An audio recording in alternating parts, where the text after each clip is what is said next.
There we go. How we doing? Bwaz. Working hard or hardly working? This bad boy over here. Alright. Levels are good.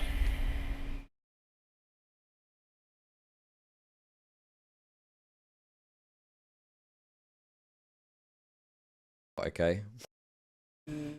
Love that. Alright. I think actually the place I want to start on the Jordan Peterson colonialism. It's really disappointing how Jordan Peterson. I think I need to make a video on this because Jordan Peterson used to be. I think he was pretty good. He was really interesting when he was talking about philosophy or psychology. Wow. Because I've watched a couple of those lectures where he talks about stuff, and it was pretty interesting. The topics he would talk about, I don't know how grounded and empirics they were. Like, I don't know how much data he had to back up the stuff, but I remember one of them, for example, where he talks about how there being a high disgust. How did he frame it? Where he talks about far-right people, conservatives, they have a higher tendency to feel disgust. They have a higher disgust reaction to things. So, for example, someone like Hitler, they felt like they would otherize other people. And I think it's a big thing that, Hitler knew he was lying, but I don't even think that's true. I think Hitler kind of bought into the whole thing and became so engrossed in it. And you can kind of see that in the end of World War II, where he's diverting resources from the war effort to concentration camps because he wanted to speed up that process instead of trying to better the outcome of the war for himself and Germany. And I just thought that was really interesting. So how far he's fallen from an interesting topic like that. And I felt like in that kind of discussion he was talking about with Hitler, even though it was outside the bounds of what he could probably get away with, I think it's really interesting because he was able to kind of go out of bounds there and still be informative and interesting because he's a psychologist. He's a doctor of psychology. So it felt apt that he should be allowed that intellectual freedom, we'll say. But now, as we probably know, Jordan Peterson is well outside his realm of expertise, where he's talking about everything. He's talking about economics, talking about sociology, and maybe sociology is a bit of, what do you call it, like applied psychology. But he's kind of getting further and further away from these things. His big blow up was about Elliot Page and her transition, which just is so weird to get so upset about it. But so I wanted to watch this because it's short. I'm sure it's going to be stupid. That's kind of why I want to see it. You list here in one of your articles where you make reference to these rating systems, the bottom 10 countries for doing business in the world: Chad, Haiti, Central African Republic, Congo, Democratic Republic, South Sudan, Libya, Yemen, Venezuela. There's a lovely example: Eritrea and Somalia. And so there are three exceptions in the African ecosystem. Mauritius, Rwanda, Kenya, South Africa, Botswana, and Zambia. You pointed out in your prospectus, is it prospectus article? Yeah, prospectus article of Artbridge Institute. Right, that Mauritius is a rising star, and Rwanda is in some ways comparable to Georgia. So some of these countries have started to get this right. Yes. And so what's the consequence of that? And a good example of this is Botswana. They're in African South Central Africa. They're landlocked, but they're doing really well. They're not falling into the traps that a lot of other African countries have fallen into, where they'll become overly dependent on one resource, and that one resource, for example, I think in Chad, their big thing is copper, and they'll get really stuck on this one resource, and it'll become like this one single commodity will become a huge part of their economy. So that commodity price changing by cents creates huge fluctuations in that country's economy. But the really bad part of it is African countries are set up, for the most part, a lot of them, sub-Saharan African countries, their economic system and political system is set up to be very extractive. And what I mean by that is a lot of the productive yield of those countries, a lot of the prosperity that you would hope from the economic activity, it concentrates in very few hands because they don't have an open economic system, they don't have an open political system. And Botswana did a good job where they reinvested a lot of they did a good job instead of being extractive. I forget what the word is, where instead of it being the elites would get all the reward, those rewards would filter throughout the economy so other people could make money and then make decisions, open a business, open up trade. So prosperity would multiply instead of just concentrating in one place.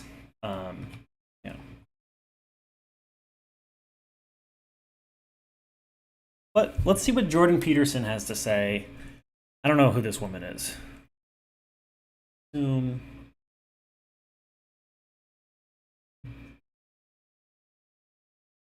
Entrepreneur. Okay. We'll see what she has to say. And what does right mean? What they have understood, what these countries have understood, is that economic freedom is at the center for prosperity building. Rwanda, for example, Paul Kagame, the president of Rwanda, is explicit about it. He said he wants to be the Lee Kuan Yew he wants to be the Singapore of Africa, and Lee Kuan Yew is his model. Now, the dirty mouths are going to start shouting, oh yeah, see, authoritarian, blah, blah, blah, whatever. Me, I want to talk only about on the economic side. If you take Lee Kuan Yew and Singapore as your example, then it means that, like him, you're going to have to be serious about economic freedom. And that's exactly what he did. That's what Singapore did. When Singapore figured that out, they went on to... So I think that's a good point, where the economic freedom probably does help a lot in, unlocking the entrepreneurship of your populace. But if you have a dictator and you don't have a well-developed economy, it can be very tempting for that one dictator or that group of elites to say, we want all the riches from the economy to come to us as soon as possible and as much as possible. So then everyone else stays poor, but the elites are doing well. And the elites don't really care because, they can afford guns, they can afford the army, keep everyone else in line, and no one else prospers. But it works out for the elites, but it doesn't really work out for anyone else. And it's really hard for it to end up working out for everyone else because they don't really have the resources to fight the armed forces of the country. And it's easy to say that as just like you give that prescription to, I don't know, I guess an African country, or African leader, and say, yeah, you should do this, it'd be better for your country. But in the meantime, like in the short term, probably for those elites and the leader or whatever, it's not gonna really look good for them because as people get richer, they get more educated, they demand more freedoms, and then you kind of run up into a thing where it threatens the power structure that the elites want and have. And so that's the issue, where it's easy to say that, but when you have an extractive system and the elites who are the ones making the rules, dictating how free the economy is, they're probably not going to want to change that. And they're going to want to keep the status quo because it's benefiting them currently, and it's benefiting them a lot. Put in the right reforms to make their environment some of the most business-friendly environments in the world, one of the most free markets environment in the world, and you saw the magic of Singapore. Today, Singapore is richer than its ex-colonizer, Great Britain. So when I hear people telling me today, oh, Africa is poor because of colonization, I'm like, please, let's move on from that. Does it have maybe a tiny percentage in where we are today? Maybe, and I don't know. But I know it's not the cause. Because if it were, many countless countries have been colonized before. And by the way, colonizing one another is humanity's history. It just happened. So I think she's right about the human history, whatever. And that's a little bit of a pivot. And I think lefties get caught up in that. But I think the thing to really remember about this is, so when she says Singapore, that's right. But another example is also Hong Kong. Both those places did really, really well post-colonization from the British. But a big reason of that is because they were big trading hubs. They weren't very extractive. The colonizers would come in, the British would come in, or I'm not really sure if other people were allowed to come in. I assume not, but maybe were allowed to come in and they do a bunch of trade. And trade is not extractive. Maybe mercantilism, which they might have been under with when they were colonized. But there is an exchange of value where both people are presumably going to be happy at the end of that trade. A lot of African countries weren't set up that way. They were set up to be extractive, in particular to resources, where the colonizers would come in, they would set up the industry to basically extract the resources, maybe refine them there, maybe not, but for the most part, they wanted to get these raw inputs and then get them back to the home country or another place to be further refined where more value could be added. And then that was like the whole economic model I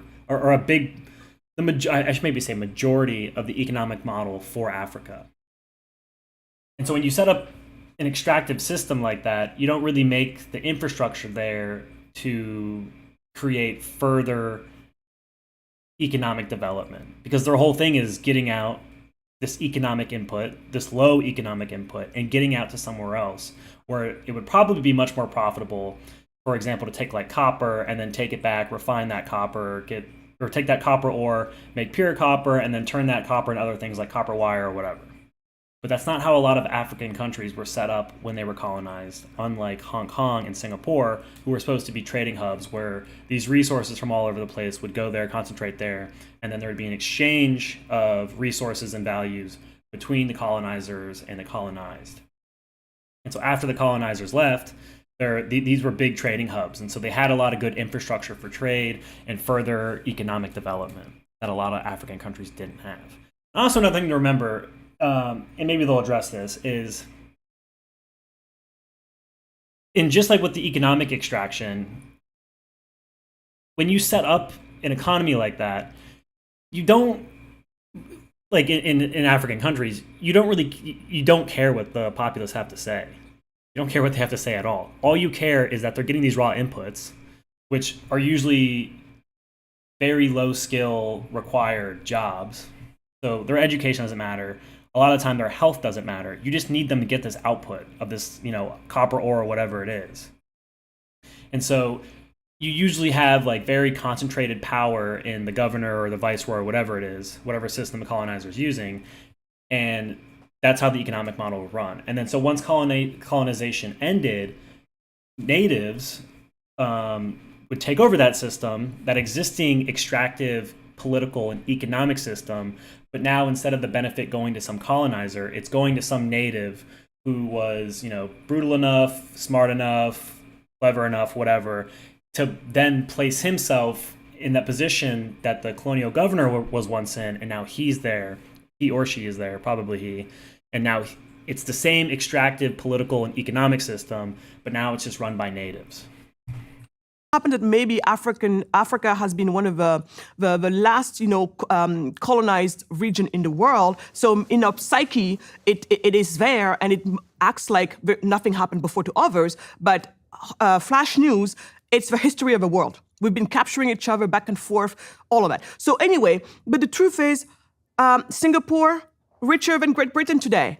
And then Hong Kong happened. And then because Hong Kong happened, China even today happened. Because China's like, wait a minute, what went on over there? And then China went on to do the exact same thing with its SEZs, the special economic zones, some of the most free market zones in the world. And then look at it happen in communist China, who, when it comes to economics, decided that we're going to do the free market, we're going to be capitalist, because that's the only way. We tried everything else. We killed hundreds of millions of people, and we have nothing to show for it. But now that we're tired of being disrespected members of society, because guess what? That's the other thing too. You want to be respected in this world? You're going to have to be among the prosperous ones for other reasons. Would it be nice, G, that we respect people just because? Absolutely. But that's really not the world we live in. So when China got tired of being disrespected, they're like, maybe we got to build also some prosperity here, because then they're going to hear us. And today, China, being one of the, being where it is at, even Hollywood, who tries to tell the world how to think, is being told by China what movies to make and how to tweak stories and history in order to be palatable for them. You see the power that comes with being prosperous. The Consumer Price Index has reached yet another 40-year high in the latest. Dude, conservatives love gold, silver. I just don't understand it at all. Because if you buy into this stuff and stuff really went off the rails in the economy, I don't think you'd be getting any of it. Probably say, yeah, buddy, we're going out of business, but with the business failing, we're going to get a nice payout. Gold. What would you recommend concretely to countries like Senegal to get the hell out of the way, let's say, of the people who would, like you, would do everything they could to try to make it better? I mean, one of the things that happened. So also with African countries is in the process of colonialization, they kind of drew these lines on the map and made countries that weren't really there before. So in a lot of countries, they have this really diverse populace. They've got a lot of demographics along a lot of dimensions. And though, you know, someone might say like, oh, they're all just black people or whatever, but that's kind of like a new world, North America, South America kind of concept where everyone is just, you know, they're the color of their skin. It's not about some ethnicity. I mean, it can be, but for the most part, it's kind of just broad, white, black, whatever. The ethnicity isn't so important. But in Africa, there's these countries that have huge,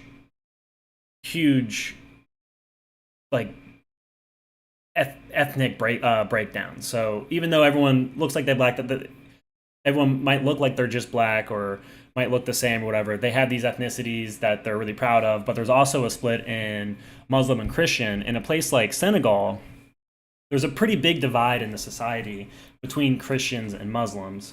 Not so much that there's like fighting or anything like that, but the communities are very segregated. And that's one of the things that Botswana was really good at. They're an economic success story of Africa is, I think a lot of people will probably take umbrage with this, but I think it worked out in the end, is that Botswana, they were a British colony too, I'm pretty sure. I'm almost positive. And they decided to make their common language. So they didn't try to stamp out the ethnic languages, because I think they had like 3 major ethnic languages. They tried to make their common language English. So these diverse ethnic groups could come together and basically speak the language of business and cooperate. And there wouldn't be these big disparities where people would be kind of stuck in their communities. They could easily interact and kind of go in between the communities to really kind of build a more country, nationwide culture and homogeny that a lot of other countries like Senegal don't have, because Senegal was also colonized by the French. So they kind of have like this like cosmopolitan versus rural divide where you're in the cosmopolitan, Jakarta, I think is their capital. They'll speak French there, but out in the countryside, they'll speak, I think it's like Olaf. I forget. But there's all these like dialects, different ethnicities, different religions. So it's not so easy to just say open up religion or open up the economic system and that'll fix everything. I mean, it might do some help, but there's other little divides that need to be fixed and papered over before you can just say, you know, do whatever you want to do. Because a lot in the countryside, there's not a whole lot of regulation. It's not dangerous. Senegal is a pretty stable place, even though there is some ethnic strife and some religious strife between the differing factions, but it's not just the economic policy. It's kind of having this.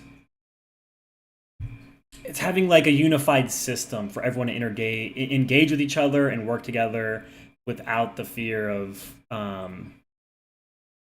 without these barriers, like these language barriers or the ethnic barriers or the religious barriers. With India, is India established the Indian Institute of Technology, which is a deadly engineering school. And a huge number of its graduates went to Silicon Valley, as you well know. Yep. And many of the successful Indian graduates of IIT started to dump money back into India and build a capitalist infrastructure there, or help build a capitalist infrastructure there. So this sort of thing can really take hold. If you were making recommendations to governments who wanted to get on board and stop being like Chad, Haiti, Central African Republic, Congo, South Sudan, Libya, Yemen, and Venezuela, etc. What concrete steps should they take from Right. the bottom up to get the hell out of the way? Exactly. So two things we've been doing because I'm a practitioner, as that's my entrepreneurial journey. I'm an entrepreneur, so I practice what I preach, but I also preach. I preach for free markets, and so when it comes to that, I'm one of the hats that I wear is as the director for the African Center for Prosperity of the Atlas Network, the largest organization in the world of free market think tanks around the world. And so what we do there is we work on reforms around the world to take down barriers of entry for local entrepreneurs. So that's one thing. But as we all know, that's a great initiative to take, and we've been making some really good advances in many countries, especially in I feel like you're not really addressing the topic. Like, I feel like they're just kind of. I mean, I get why this lady's doing it because this is kind of her whole shtick. So good on her for getting Jordan Peterson to do this. But this title is definitely clickbait. We've been making a lot of progress with our partners there, Imani, but piecemeal. But that is piecemeal legislation. It takes forever. It is hard as heck. And by the time you made a gain here, you made 20 losses over there, and it's a continuous problem.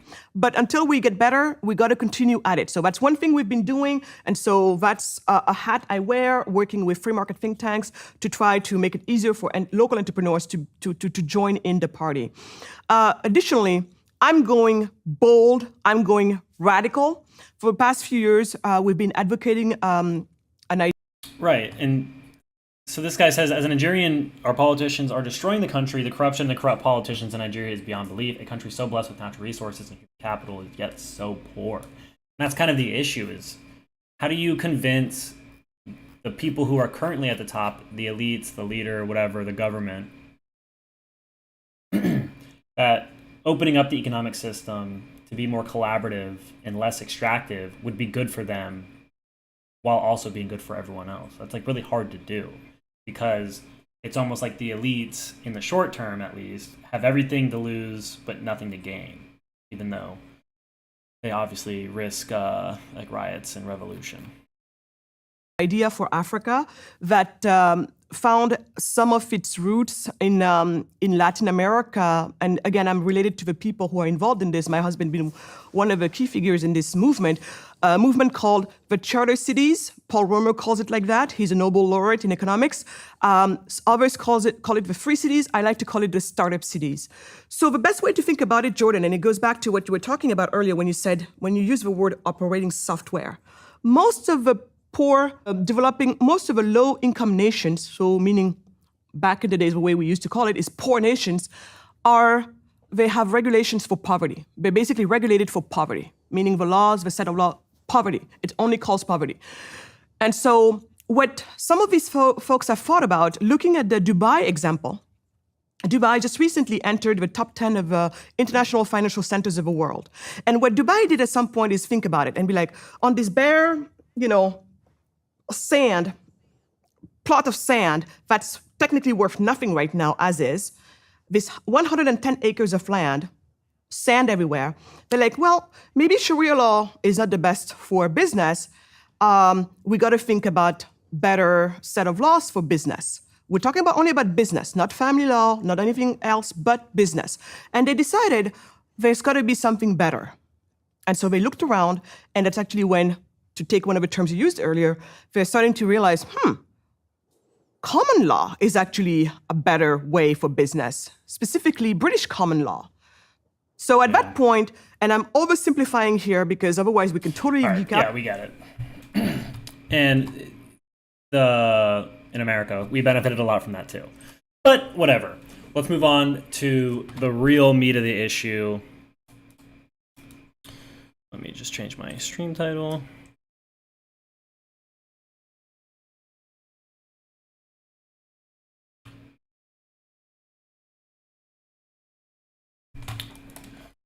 B-Sun. All right. So, how many days ago is that? What is that, like 9 days ago? 9 days ago, Destiny, MrGirl, Chudlogic, and others got into a Discord to discuss Destiny's previous talk with Nick Fuentes in his home. Nick Fuentes, some might call Nick Fuentes white nationalist, white supremacist, Nazi. I think all of those are probably fair labels. Destiny didn't call him any of those labels. Destiny wanted to argue with him on a personal level, friendly way about Nick Fuentes' ideas and push back on them, argue with them, debunk them in person, in real time. And MrGirl had a big issue with this. And so what kind of caused this whole setup is Chudlogic, who's not on screen, he's kind of had this idea for a while that we're in what's called the age of the Giga Chad. And the idea is that if someone says, something messed up joke, they make an edgy point or whatever, is that you don't want to get upset or freak out about it or basically have a moral panic over it. You want to just engage with the idea as best you can because otherwise you'll lose them. And I think that's a fair point. And I think this talk about Destiny platforming Nick Fuentes in his home is a great case study in that. But to kind of get the filled in on the back there, let's watch Chudlogic talk about that in this retrospective he did after the talk, because he felt like it didn't go so well in terms of the argument. MrGirl, he was kind of all over the place, and it felt like he was getting really frustrated with Destiny because Destiny was, I thought, adequate, like doing a really good job of shutting down all of Max's points, and I think we'll see that. But Chudlogic is talking about this because he's the one who set up this whole thing, and he talks by far the least in the entire 4-hour video. So we'll start here. Okay, so last night, what happened? What went down? Okay, yeah, I can zap. I know what you mean. You can smell it by looking at it, the tube. So just to contextualize and give you a bit of information behind the scenes, what happened? Okay, basically. I'd spoken, I can't remember the exact series of events, but at some point I'd spoken to MrGirl about this thing I've spoken about on stream, which is the age of the Giga Chad, okay? And the basic premise is that there is this cultural phenomenon that's happening with the Giga Chad meme, that, the people that are willing to bite insane bullets, through to people that are just willing to say crazy stuff as a joke or a meme. It's kind of like validated in some way because people will respond to it with the Giga Chad. And the thing is like, in some ways, the Giga Chad meme is supposed to be at its core a bit of a criticism of that, because the Giga Chad meme is like, you've just said something insane. And one aspect of this, particularly from, say, like Destiny's community, is, the living in the walls meme, right? So one of the memes is that there's people in his community that are so schizo and so crazy that they've moved into his walls and they're watching his every move, but that is represented with like a Giga Chad emote, right? And it's a really funny meme. And it's yeah, exactly. And it's a funny meme. And the idea is, I'm so fucking mental and insane and schizo, but it's still Giga Chad. I'm just a Giga Chad crazy person, right? And the thing is at its core, that's like a funny meme. And it's like, another thing, this is so frustrating. Some of the stuff I didn't get to talk about. I wanted to let the big boys fight sometimes, so I kind of took a step back. All right, but that's the general premise. And a big part of this is a lot of the time in debate, someone will lay out some premise, and your opponent, your interlocutor, or whatever, the person you're talking to, will take the logical conclusion, or they'll take the logic that you laid out in your premise, and they'll bring it to an extreme logical conclusion.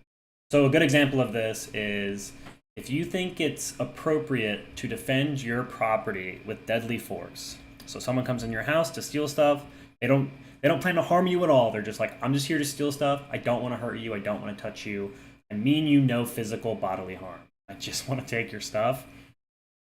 I think a lot of people, and I would actually agree, that you should be allowed to defend your property with deadly force, even if that person is not going to physically harm you or your family. So I think it's a pretty fair statement. I think it's a pretty common statement or belief. But now let's take that to its logical, extreme. So if someone came to your property and they were to steal something from your yard, they're not entering your house. Could they, steal your lawnmower, or could they steal something from your yard? You'd probably say, no, that would also apply there. But what if they came up and stole just a blade of grass? You own the grass. That grass is on your property. You own the lawn. Would you be allowed to do it then? And you kind of have to, if you believe that you should be allowed to defend your property with deadly force, you have to kind of own that.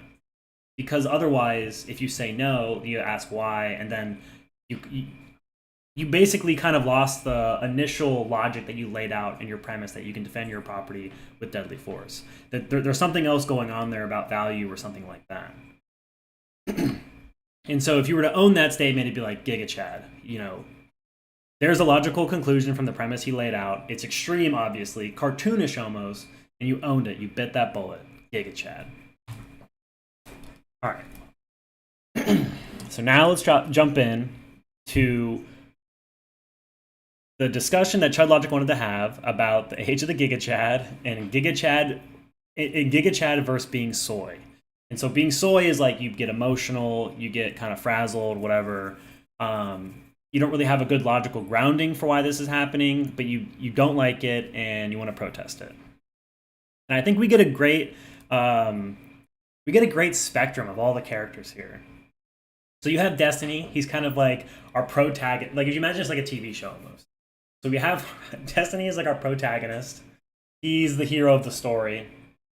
And then you have MrGirl, who's like kind of the villain. He's coming in to challenge Destiny. And then you have Chudlogic, who's like the audience stand-in. Because Chudlogic, in setting this up, he saw Destiny have the conversation with Nick Fuentes in his home, felt a little weird about it before he had watched. And they had this conversation before he watches. And, he's uncomfortable about it. He has a feeling about it. This makes him feel weird, makes him worried, which I think is understandable. Nick Fuentes has discussing politics. But then we'll bring in the extremes of the Giga Chad versus soy for the case study. So they'll bring in a woman named Aiko, who I think is the embodiment of soy in this episode, where she comes in with overflowing with emotion. She's soying out, as some might say, where she's trying to communicate her feelings, trying to lay out why she's upset, how she feels, and it doesn't make a whole lot of sense, genuinely, as we'll see. And then you have Rem, who Rem's not even trying to be...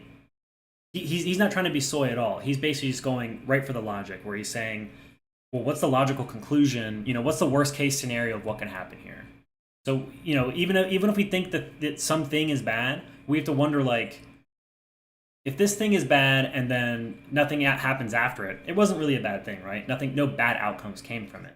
But obviously, let's look at the outcomes of this event and determine whether that event was bad based on the outcomes that could come from it. And he tries to be realistic, like, well, what's the probability of this happening? What's the probability of that happening? Like, how concerned should we really be about this event? Okay. So let's start. It's an intervention, okay? We've got enough. It is. Way too fast. I was watching this at super speeds. 125 because it's long as hell, boy. That's right. That's fine. That's good. MrGirl's just tired of me ambushing him with people like Lav and Dan constantly, and now he's gonna come back on me for it. That's good. I'm ready for it. Let's go. You ready to get backstabbed? Chud is the new Lav. Wait, I got a sec. I'm not that retarded. Wait, no, sorry, I didn't mean that. No, I can't. Stop making me say jokes and shit, okay? Yeah, don't use the R word. Okay, Vosh has already declared that. Oh no. I'm so bad at streaming. I'm still on the screen, just me. Okay. So we're getting past the banter. God damn it, I'm so pissed I did that. Why would I do that? Oh, let me get my lamp.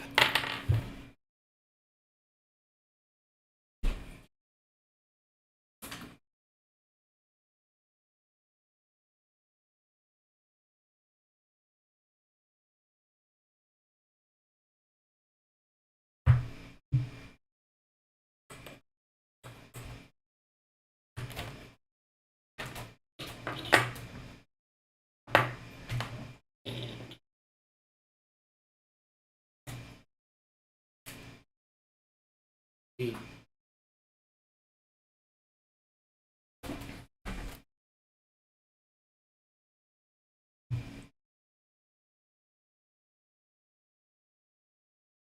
right, so we're past the banter. We got the setup. We know why Chudlogic wanted to do this. Not a good thing earlier today. So, and you're about to scold me. So, also, Okay, so I'm on good terms with Lav. So I don't American condone. I don't condone you. The person is Yeah. is not is you're a loser if you do anything else, right? True. Yes. This happens a lot. You'll say something that's Oh well. But anyway, Go ahead. no, it's all good. Let's just... we're talking about So Mr. Girl's going to set it up. The Giga Chad versus Soy. the phenomenon of Giga Chad. We're Okay. talking about how it used to be that people would make jokes pretending to be racist because they're making fun of racist people. Yes. And it's fun to get people to call you racist for doing that. And you clearly enjoy this on Twitter. This happens a lot. You'll say something that sounds racist, but you're not really being racist. You're making fun of racist people. People call you racist, and it's funny to make fun of the people who flip out, right? Yeah, kind of. Yeah. Okay, but now you also have actually racist people using the same jokes and the same type of humor to promulgate their Nazi ideology. Yeah. And we've gotten to a point where it's now soy to say that this type of semi-ironic expression is like cover for racism, or to do really anything other than say Giga Chad or like one up the person is you're a loser if you do anything else, right? True. Yes. I believe that certain people are taking advantage of this phenomenon, and it's kind of opened a window for uncontested Nazi rhetoric, as long as it's positioned as a joke, to kind of just like go free. Yeah. Chad, am I missing anything from your thesis here? No, I mean, I think that's a pretty reasonable, view on it. And I think the issue becomes, number one, how do you discern, or how do you help your audience discern the difference between the two? And two, what, if any, wider impacts are there of this phenomenon? And what, if any, responsibility do content creators have? Because I hate responsibility, obviously, that's like boring and shit. But I think it's an interesting discussion, and, looking at recent events, is there any concerns or any issues that, need to be addressed? That's where we I'm got a coming couple from. from my chat. Max and Chud purity testing is kind of funny. Are you able to show an example? These are the responses we're getting. By the way, sorry, Aiko was wanting to come in and clarify some of the positions. It's always so boring because when she comes in, she backs off every single thing she said, and then she just. And I just, I know people are sort of yearning for some content, and I'm happy to facilitate that. But I mean, if she wants to, anybody can come in. I accept all challengers all time, except for Ryan Dawson. Anybody though, anybody else. Okay, I mean, Mr. Go, I don't. What do you think of that? I'm open either way. I just, I believe Aiko has said some pretty horrible things about me. Yes, bring her in, base queen, Okay, content queen. wait. I feel like I just, I was interested in having like a somewhat serious discussion, or Well, I just wanted to say, I'm just like, oh yeah, wait. I think there's a few things I need to say. I'm not a impartial like speaker here, right? I have strong feelings about Steven. I got feelings about you, Chud. I got feelings about Nick Fuentes. I got feelings about Aiko. So like, there's a lot of personal shit happening here. But do what you think is. I'm okay with her coming in. I'll be serious. right. But if Max isn't, then we have to. No, I'll be serious too. But I am already absolutely furious at her. But Oh, Jesus. I will try to manage that. Well, the thing is, Max, is like, I know I've got a reputation as a drama farmer, and the reason I'm asking this is because I want to, take it somewhat seriously. And the thing is, know. Destiny spoke some shit on Aiko, and I'm one of those people that's like, Okay, let's just skip to that. So, Mr. Girl feels a way about how the platforming went. And they're going to bring in Aiko to kind of come in first because I think Destiny and her had some kind of spat. And this will kind of demonstrate the opposite of the Giga Chad, where she has so much emotions, she doesn't even really know how to articulate it well. So, yeah. because this happened with the kind of skeptic anti-SJW community, right? It was seemingly kind of memes and jokes at first with some of the things they were saying, and then some of them like unironically became like far-right weirdos. Yeah. And it's like, hey guys, we're joking, right? And it's like, no, these guys aren't joking. There was that Edgy Sphinx person, I think, that specifically presented themselves as a skeptic, and Kraut was friends with them, and then they turned it out to be a massive Nazi or some shit like that. So, sorry, Mr. Go on. I kind of object to two things. One, Stephen, I think comparing somebody like Fuentes or Trump, like these are the people that come to my mind when we're talking about right-wing jokes that are also the person saying what they actually believe, kind of. Comparing that to Louis C.K., like, he's a comedian, right? Oh, yeah, hold on. Wait, to be clear, just so I'm not comparing Okay. that. So they're going to start here. And Max's initial reaction, or initial, I should say, like thesis or point or whatever, is that he doesn't like how Destiny had Nick Fuentes in his home and then later went out to dinner with him, because it sort of made, it almost kind of made fun of, or made light of, Nick Fuentes' ideas. And Max thinks they're disgusting. I think a lot of people think they're disgusting. I think they're pretty disgusting. And so they'll kind of get stuck on here, and then they'll later move off this, and you'll see MrGirl get more and more frustrated with the conversation, because Destiny's obviously thought a lot about this, and it doesn't really seem like Max. He gets frustrated that he can't move Destiny off this, because Destiny he has it all figured out. If you disagree with him, he's okay with that. He's got his reasons to do it, and he thinks he's doing a good thing. So it's going to be really hard to convince Destiny that what he did was a bad thing. To Louis C.K. I'd be comparing somebody like me to that person, right? Like, I'm hoping that I'm the comedian that's saying a thing that's kind of offensive, but I you're don't not a comedian. believe. You're a you can you're cope like that if you want, but comedy is part of what we do. Whether you no, like I'm it, not right? coping, motherfucker. I'm saying that your existence online is not. You're not a comedian. People don't say who's Destiny. They don't say he's a comedian. Sure, you're wrong. You're just wrong, right? People that do like YouTube and Twitch actually, stuff for entertainment, right? That involve elements of comedy. Yes. Those aspects of comedy can involve satire and irony. Satire and irony is not reserved for people that write comedian on their text forms. I'm not saying that. I'm not saying that is. I'm saying you're literal. When people ask, if somebody asks me who you are, who's your buddy Steven? I don't say he's a comedian.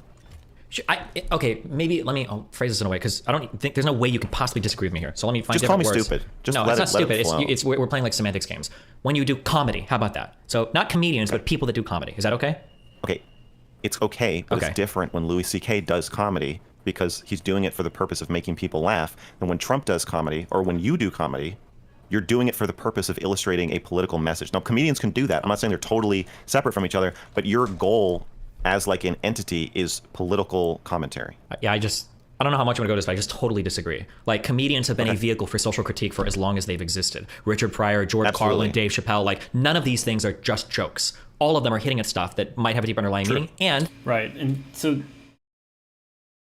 again, like what I think MrGirl should have said here is the context, where when a comedian's on stage telling jokes, they might be giving political commentary, but obviously the format is meant. It's a comedic format. It's meant to be like, this isn't meant to be that serious. It's meant to be kind of jokes, even though I'm bringing up serious topics. I'm trying to make light of them. I'm trying to make you laugh. That kind of whole thing. They get kind of stuck. They'll get stuck on this for a little bit, unfortunately. Never lumping. Yeah. So let's get to Aiko. Black basically. Comedians have always comedy. All comedians. What we're talking about. I just wanted to clarify, because what I thought would happen. Aiko, hello. Hey, can you hear me? Yes. Yes. Okay, cool. I just wanted to clarify, because what I thought would happen happened. It's not about you as a person, Destiny. It's the It's the thing itself. I don't know why. I mean, I guess you kind of are lumping me in with the rest of the people that say they're on the left, but I don't know what everyone gets up to on Twitter. But my whole point is I want to point out the individual instances that happen without putting moral weight on it, and not within the framing of punishment. And I think that people see criticism as, I don't know, as like, oh, let's put them on trial. Should they be around or not? I have. And so, really, what Aiko is saying so far, and this is after I listened to this like a couple times just to kind of understand what she's getting at. So, what she's trying to set up here is she doesn't want to come up here and say, Destiny, you're a bad person for doing this. Really, what I think Aiko was looking for is, and I think it's just a mistake of them bringing her in so early in this conversation, because I think a lot of Destiny's reasoning and defense for doing what he did is brought up later from MrGirl debating him. But what she's trying to say is, this made me really worried. this platforming of Nick Fuentes. I don't like the idea of it. It worries me. And I think it felt like it was a really bad thing. I'm not saying you're a bad person for doing it, but it feels like a bad thing. But I think we can all kind of agree, like, why do you feel like you need to say this publicly? But alas. No problem with people's platforming. I don't want to tell people how to run their platforms. I want to support them in doing whatever is authentic to them. And I don't know. I was emotional because of personal stuff in relation to that. And it was upsetting that Nick Fuentes was able to get away a little bit with the, I don't really hate people, because I didn't realize myself, but a lot of people don't actually know Nick Fuentes. They don't know his history. Like, it's a lot longer ago than it feels like, or at least I don't know.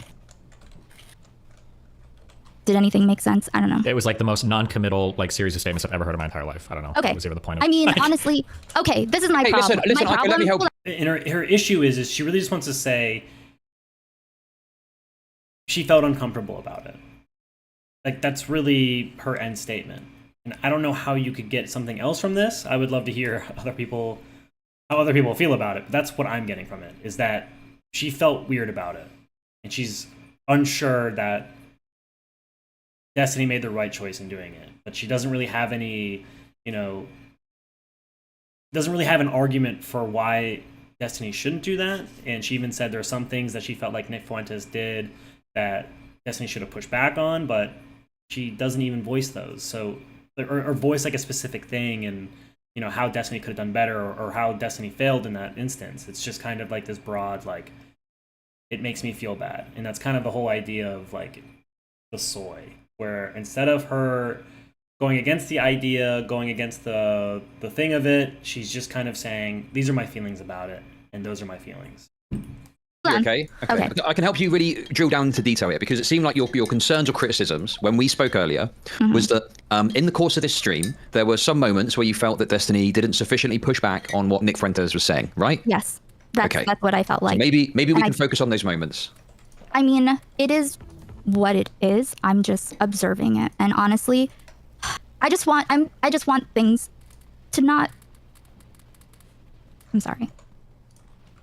I guess the only reason why I'm here is because I get really fucking annoyed being essentialized by people that take clips and go and make it personal, when I really specifically don't want to talk about people's hearts and minds or their motivations. And everything gets grouped into people who hate Destiny or love Destiny or whatever. I don't give a fuck about any of this shit. Like, What about me, Aiko? Like, it's just so... You clearly care about it, but you don't have an argument for why it was bad. You just kind of want to say it's bad. It's just, and they'll talk about it later, why it's not good they brought her in. And so I think she also condemned MrGirl for his Cuties review or whatever, which was MrGirl reviewing a movie called Cuties, which is about like 12-year-old girls and how they're like pressured into being sexualized or being sexual or whatever. MrGirl had a hot take on it, obviously, because he's a spicy person, and it's kind of funny, the irony of the situation where MrGirl is well known for really pushing the envelope into ideas and territories where it's a bit of a social faux pas to do so. And that's kind of what Destiny did here in terms of platforming Nick Fuentes. But I guess MrGirl feels like there's more at stake here, or it was irresponsible. But we'll see if you can actually do that. And I think I'm going to skip this. I think that's what they're going into, Aiko's condemnation of MrGirl. I have no problem with people who are, like, chill with you either. But you've done multiple streams complaining. Yeah, so we'll skip this because that doesn't really matter. That's what happens, and I know that's what was going to happen with Destiny, and I've, I just... Just to be clear, people were telling me that, like, you had a mod that was literally calling me nonstop, like, a Nazi in your chat. Like, did that happen? When? Okay. If I pull out a log, will you admit it? Or I don't know if it's true or not. I'm just curious because people mention I don't dig for logs. Maybe they didn't, but... I mean, I have a no shit talking policy, especially when it comes to big streamers like you, Vosh, Asan, except for Mike from PA and Bad Bunny. Those are the only people. But because I don't want it to become an argument about, like, teams or what GD you follow. So I don't have debating in my chat either. This is, I'm interested in it, but that's not my thing. So. Okay. But yeah, I just wanted to make it clear. I know people don't have to believe me, but this is honest. I'm 37 years old. This isn't personal. Like, things are personal to me, but it's not about you as a human, Destiny. I don't know you, obviously, and I'm not making judgments of your character. I was upset about some of the things that slipped by, but I'm not saying that you shouldn't have done that. It's just my reaction to seeing it happen. That's it. And you don't have to really, I mean, you don't have to do anything. Okay, hold with on. that. Okay, you talk so much and say so little, but just that when you say that, it's just my reaction. That's not true. It's not a reaction. It is a public reaction that you want. Yeah, and that's kind of the weird thing where it's okay to feel this way. Like, this would be much better as a tweet. Kind of give her time to think about it, you know, draft it up. What does she want to say? How does she want to articulate her feelings? But for whatever reason, she wanted to come on here to a live debate and argue this, and it just doesn't look good. But it was a great showcase of the soy in contrast to the Giga Chad. Want everybody to see, and it's a reaction showcasing one of the most negative responses we can have to something, just crying. So you're clearly trying to communicate at some point that something I'm doing is very wrong and shouldn't be happening. That is the point of publicly displaying tears over a thing. Do you not understand that? No. Okay, I cry quite often. I'm a bit of in a medication mess right now, so I'm emotional, but I try to repeatedly take it away from you as a person, and it's hard for people to not get hyper focused on the individual and how they feel about them as a whole. I don't know what that means, but Yeah, I love how you can tell MrGirl just knows this is just not good for his case. can you? Like, I mean, the only thing I care about is like how things impact potentially in the future, and we don't know how anything is going to play out. And I'm not saying that what you did was specifically like going to lead to harm. It's just I see potentials, and it's I don't know how to really express this in a way where it's like, fuck. I just I can be upset about the thing, but also not put it on you. Just like I'm not putting shit on MrGirl. I don't care. Like, I have my opinions and feelings on things, but I just it's not particular to the person. I don't really know how to express what I'm trying to say. Yeah, and it's just so weird. It's like, why would you come on here to do this if you didn't have your feelings straightened out, or, you know, what you're gonna say straightened out? It almost feels like she kind of came in to like almost live react her feelings, but Say, I guess. Guide us, Chud. Yeah, I don't know. Yeah, I mean, listen, if you feel you kind of got out what you wanted to say, then we can probably end it there in terms of you coming on. Okay. Yeah, so basically, I mean what I say, and I know people make it about get distracted by me, and also kind of essentialize things to people who are pro or anti Destiny or MrGirl or whoever is the topic at the moment. And it's going to keep going, but I thought I'd just throw that out there. So thanks for listening. No worries, Aiko. Thanks very much for coming on. See ya. So, yeah. Can you summarize that real quick for me, Chud? Well, I think the problem I've got with, first of all, no, I can't. The second thing is, why are you laughing? She's criticizing what you do, not you as a person. I don't really believe her, but I think that's what she's saying. I mean, yeah, I just think that. Yeah. Anyway, let's look. At the end of the day, Okay. I thought there were some critiques I could yeah, make. she essentially had a stance without having a stance, and that's just her having. She feels weird about it. That maybe she was going to bring it to the call. It didn't happen. That's fine. Let's just move on. Okay, go back to what we were talking about. Okay. Okay, Stephen, I feel like okay? you're preemptive. I feel like you're preempting by calling yourself a comedian. But Steven Crowder calls himself a comedian. Okay, wait, let's get away. Let's get away from the Let's word. go. Let's get away from wanna the get away from the it. words. The comedian word. Because The comedian you word put- is you put rotting on in my this mind. We're armor. about to waste a whole bunch of time talking about the word comedian. What I'm saying? We can talk about the word comedian for 5 hours if you want to, but it is a piece of armor that you have donned, and I'm saying I want to acknowledge that you're putting on that armor, because I don't think you or me or Chud deserves that armor. I don't think Steven Crowder deserves the comedian armor either. I think a comedian gets a certain leeway to say more outrageous things for the sake of a joke than a political commentator. Okay, I totally disagree. So I don't even know where we go from there. Well, another thing I wanted to throw in there too is, wasn't there a court case where Tucker Carlson, I mean, he didn't say he was a comedian, but I think it was something along the lines of nothing he said is supposed to be taken I seriously. believe, wasn't that Alex Jones? Didn't he try that for his defamation case? Alex Jones might have tried it, but I'm pretty sure this was something that happened with Tucker Carlson too. Okay. I think that is a defense often used by infotainment people, where like us, where we're telling you stuff that's happening, and we're telling you what we think about it, and we're making jokes along the way. And I think Just the issue I have with Max here,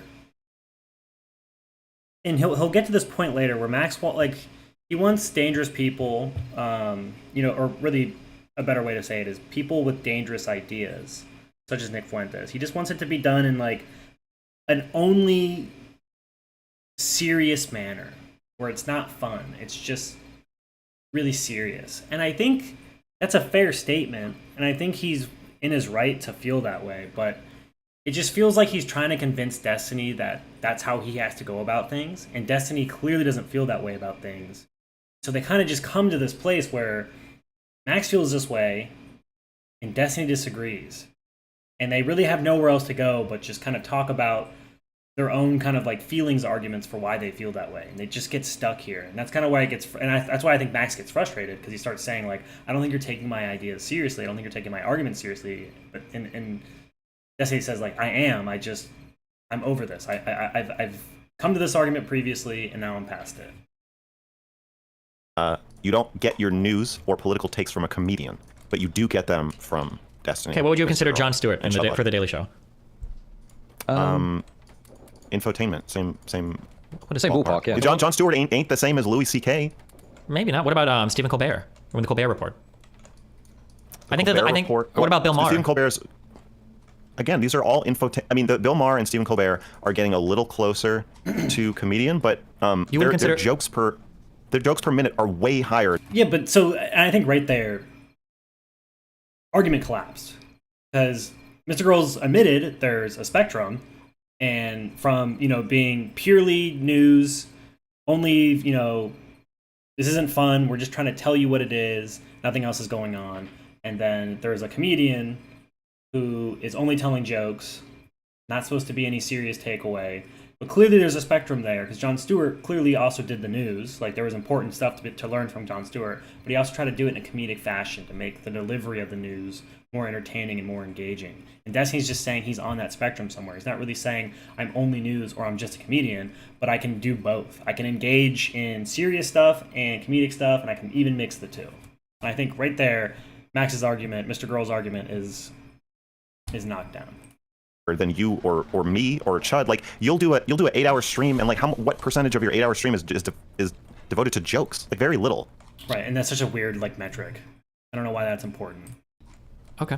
The other problem we got is there's some people that... We're not making jokes right now. We're just fucking. And then also the issue is that when you're a streamer, like the format of your content can change rapidly, and it's very fluid. It can go from being about memes to a debate very quickly.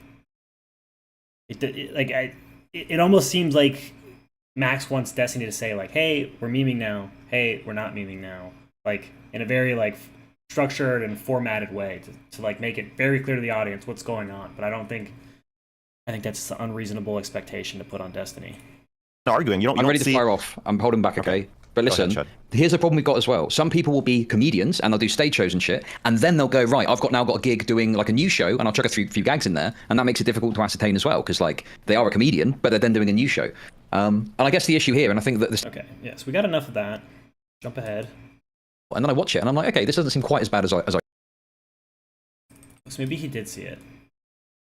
So the reason Chudlogic wanted to use this as a case study with MrGirl and Destiny is that clearly we all felt, it aroused some emotion to see Destiny platform Nick Fuentes. And at first, Chudlogic saw that the video had happened. He was kind of worried about it, felt a certain way about it. But then I guess he did watch the video. I said previously he hadn't, but I guess he had. And now he's kind of like, I actually don't think it was that bad. I think Destiny did a good job of keeping the interaction about arguments, even though it may have not been very obvious based on the way they were conducting themselves while interacting with each other. There's been times where like, I've sorted out a bit when I've seen something you do it, and I'm like, what the fuck is this? This sounds crazy. But then when I watch the content, I'm like, okay, this doesn't seem as bad as I thought. Like some of the ways it's described on Twitter and stuff, obviously you buy into it a little bit, and then lo and behold, you look at it and you're like, no, Destiny's gone on and fucking slammed Nick Fuentes in this, Sneeko conversation, And then it's the same thing where I'll be like, fuck me, you went for dinner with Nick Fuentes, what the hell? And then I watch it and I'm like, okay, this doesn't seem quite as bad as I thought. So I keep having this problem where I have a reaction to it, and there's been times where I've messaged Mr. Girl and been like, "Oh, what's going on here? What's all this about? Have you seen this? This is crazy." And then I watch it, and I'm a bit more like, "Okay, well that's fine." And then Mr. Girl gets freaked out because I've watched it and I'm not freaking out like I was before. Do you know what I mean? And it's like, but I do understand having like an emotional response or an emotional reaction to the idea of it happening. The problem I have is like, what's the actual harm or what's the actual outcome off the back of, even if you think it's bad, even if you think there's bad things happening, what is actually going to happen at the other end? Like, are we going to have the Fourth Reich? Are we going to have a Holocaust? Like, probably not. So what is the issue, I disagree with that. I think Holocaust and genocide are the normal state of humanity, and that it requires people who are actually going to prevent them in power to avoid. So the idea that we're never going to commit genocide or some form Oh, wait, of, like, no, come on, mass mate. That's fucking atrocity. bullshit. I'm not saying we're never going to commit an atrocity, okay? Holding back So the then joke what are you still. saying? What I'm saying is, I don't see how we're going to have, like, it's like people act like Nick Fuentes and Destiny having chicken and waffles is going to lead to the Fourth Reich and a Holocaust. And I just don't see that. That's a straw man. That's a straw man. That's not. Well, you just straw man me, so I straw man you. Fuck you. There we go. I'm not straw manning. I'm saying that's like saying if you litter, you're killing all the whales. Like it's not in a, you're kind of expanding the outcome of a pretty small. Sure. So you could say, okay, if you litter, But that's right, that's bad for the, Yeah. that's bad to. But that's just a complete. Because for that analogy to be apt, you'd have to almost have another side of it where littering could help save the whales or could produce more whales, and that's kind of what Destiny's whole thing is that you could argue him interacting with Nick Fuentes, like we're really going to the Fourth Reich thing, that him interacting with Nick Fuentes could lead to more people seeing his ideology and agreeing with it. Because Destiny's giving him a platform to see more people or people who aren't currently in his audience and be like, oh, wow, that's good. I'm going to join Nick Fuentes, or we're going to try to bring about the Fourth Reich. But also on the other end is Destiny talking to Nick Fuentes can also do the opposite, where people in Nick Fuentes' audience will see Destiny counter all of Nick Fuentes' or counter Nick Fuentes' points and be like, maybe this ideology is a lot less solid than I thought it was. Destiny's bringing up a lot of good points. Maybe I'll watch him more and thus be indoctrinated in the opposite direction, be de-radicalized from Nick Fuentes' de-radical ideology. For the town that you're in, and it makes it look like shit, so throw your rubbish away, right? So how would you strap that on to the idea of Destiny having dinner with Nick Fuentes, for example? I believe that by having dinner with Nick Fuentes, Steven, you're sanitizing. You're sanitizing him. Okay. That's probably true to some extent, yeah. And I see it in your subreddit. I gotta stop reading your subreddit, but I see it in your subreddit. There's a lot of jokes like, oh, I saw Steven and Nick have waffles, now I'm a Nazi, or like, now I want there to be a Holocaust, blah blah. And like, it seems like the general response of your community is, we're not brainwashable, we're not influenceable, we're too smart for Fuentes to screw with our heads. And then there's another like line that's like, well, Fuentes is just an awkward kid. He's like me. I'm his age. We would play Minecraft together. It's like, this guy tried to overthrow the fucking government. He's not a normal kid like you. He's like a radicalized, like political, like possible terrorist, or like committing treason. Like, yeah, he might play Minecraft. Like, yeah, sure. Like it is weird to see somebody who does things like that and then see like their human normal side and be like, oh, they're like a normal person. But that doesn't. That is sanitization at work. I feel like, I don't know. I've turned down every possible appearance with Fuentes, and I think I've said through our I've never spoken to him directly, but through our intermediaries, I've said the only way I will talk to Fuentes is in a one-on-one conversation that's like an interview. And the same thing with Lauren Southern. Like, originally I was supposed to play video games with Lauren Southern. We were going to play Call of Duty. Mm-hmm. And I found out about her like boat thing, and I was like, well, I don't really want to talk to her about anything except the boat thing. And so I'm not saying I won't talk to her, and I'm not saying I don't think you should talk to Fuentes, but in the Giga Chad thing is the reason I think you shouldn't have dinner with Fuentes, because. So, and I think that interaction that MrGirl had with Lauren Southern is heavily coloring the way he feels about Destiny interacting with Nick Fuentes. Because MrGirl interacted with Lauren Southern and did a good job of getting her off kilter. Made her very uncomfortable. She clearly didn't have a good answer for how she retrospectively felt about that boat incident, which people could have died, but people didn't. But the implication was that Lauren Southern knew people might have died, and she still did this thing or whatever, and kind of exposed that Lauren Southern was kind of playing both sides of like the historical revision of that event, where Lauren Southern said she had moved past it, that's not her anymore, she's not that radical, but then also still kind of owned it and like, wore it on her sleeve that she had done this, brave, heroic, hard thing to do for a greater cause, but then also was, forsaking that cause.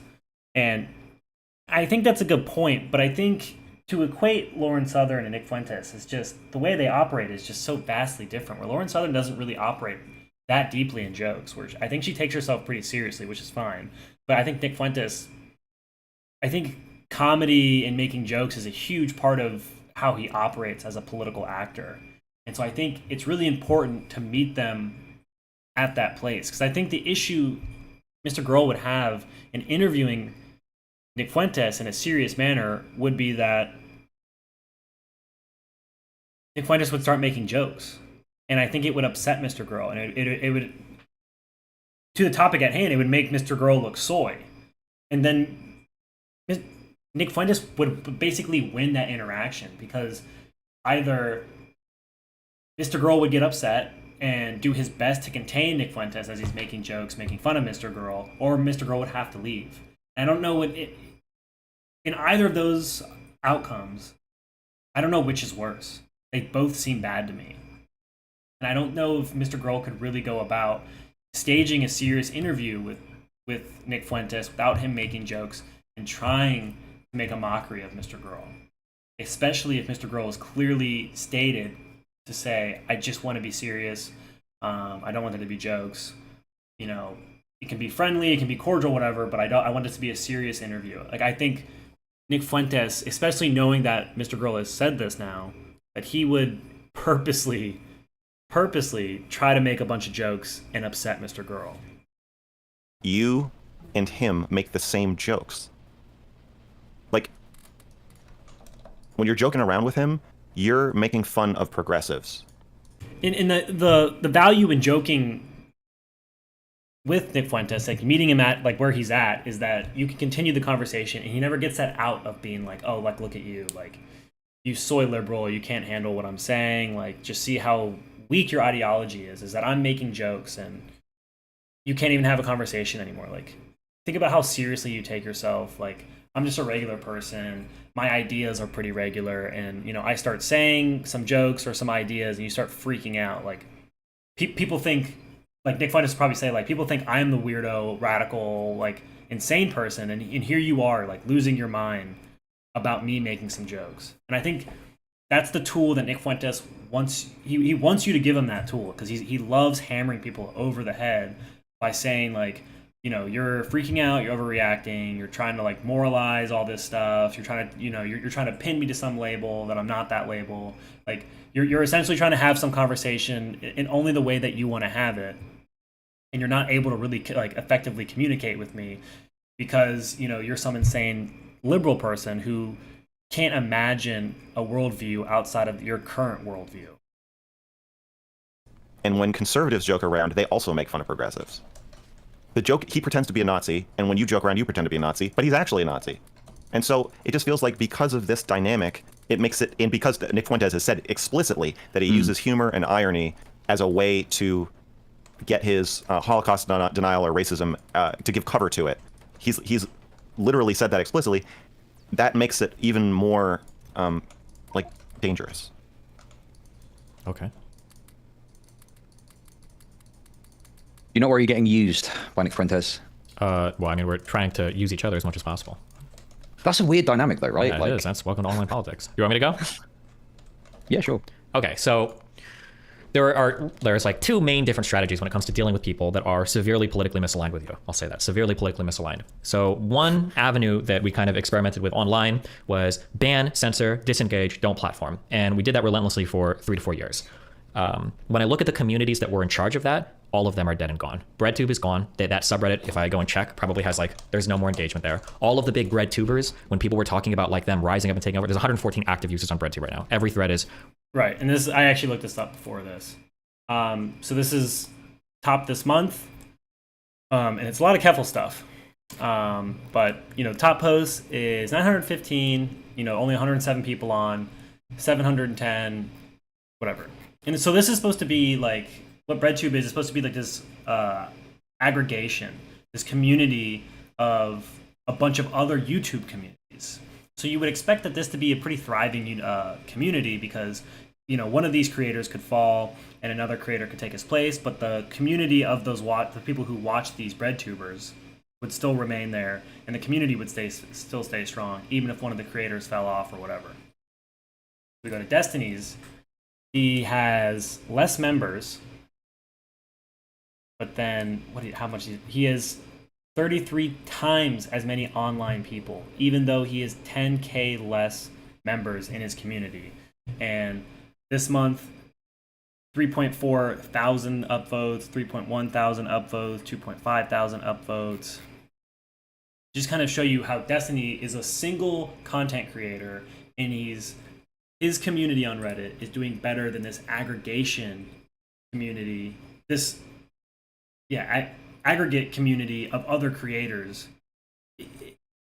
It's almost hard to imagine. And then we go to something like, to kind of like another example of a community of creator communities is Livestream Fails, which is basically any of the funny stuff that happens on Twitch or whatever, live streaming. People will post about it on here. And as you can see, the top post is 9.1, 1.5 million members, 20,000 online right now. So that hopefully will really kind of demonstrate how far BreadTube has fallen. Not good.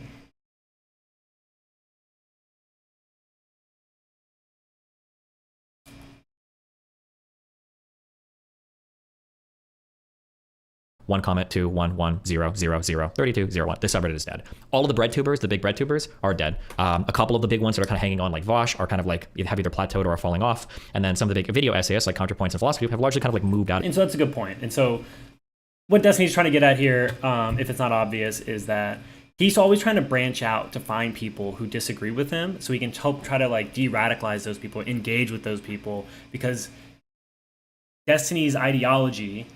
And I would agree with this, I think is a pretty good ideology. He's pretty liberal. He wants for an open society, a kind of multicultural society where people can kind of do the things they want to do and it not be illegal or socially unacceptable. Like be gay, be trans, be not white, whatever. And so that's kind of his strategy, where he wants to always kind of get out of his box, to expand his box, so people will get in his community, be in his box, and then hopefully pick up some of the ideas he believes in and embody, or how should I want to say this, adopt those ideas that Destiny espouses. So let's kind of pass this, because we'll kind of move past that. They kind of stay in the comedian thing for a little bit longer, but then they'll switch because MrGirl will bring up how he will essentially kind of walk away from the comedian thing and just kind of say, maybe that's fine that you joke with him, but I need you to label him a Nazi. Because what MrGirl is afraid of is that when you interact with MrGirl or with Nick Fuentes, that people won't really know what he is. They won't know he's a Nazi, in Max's opinion.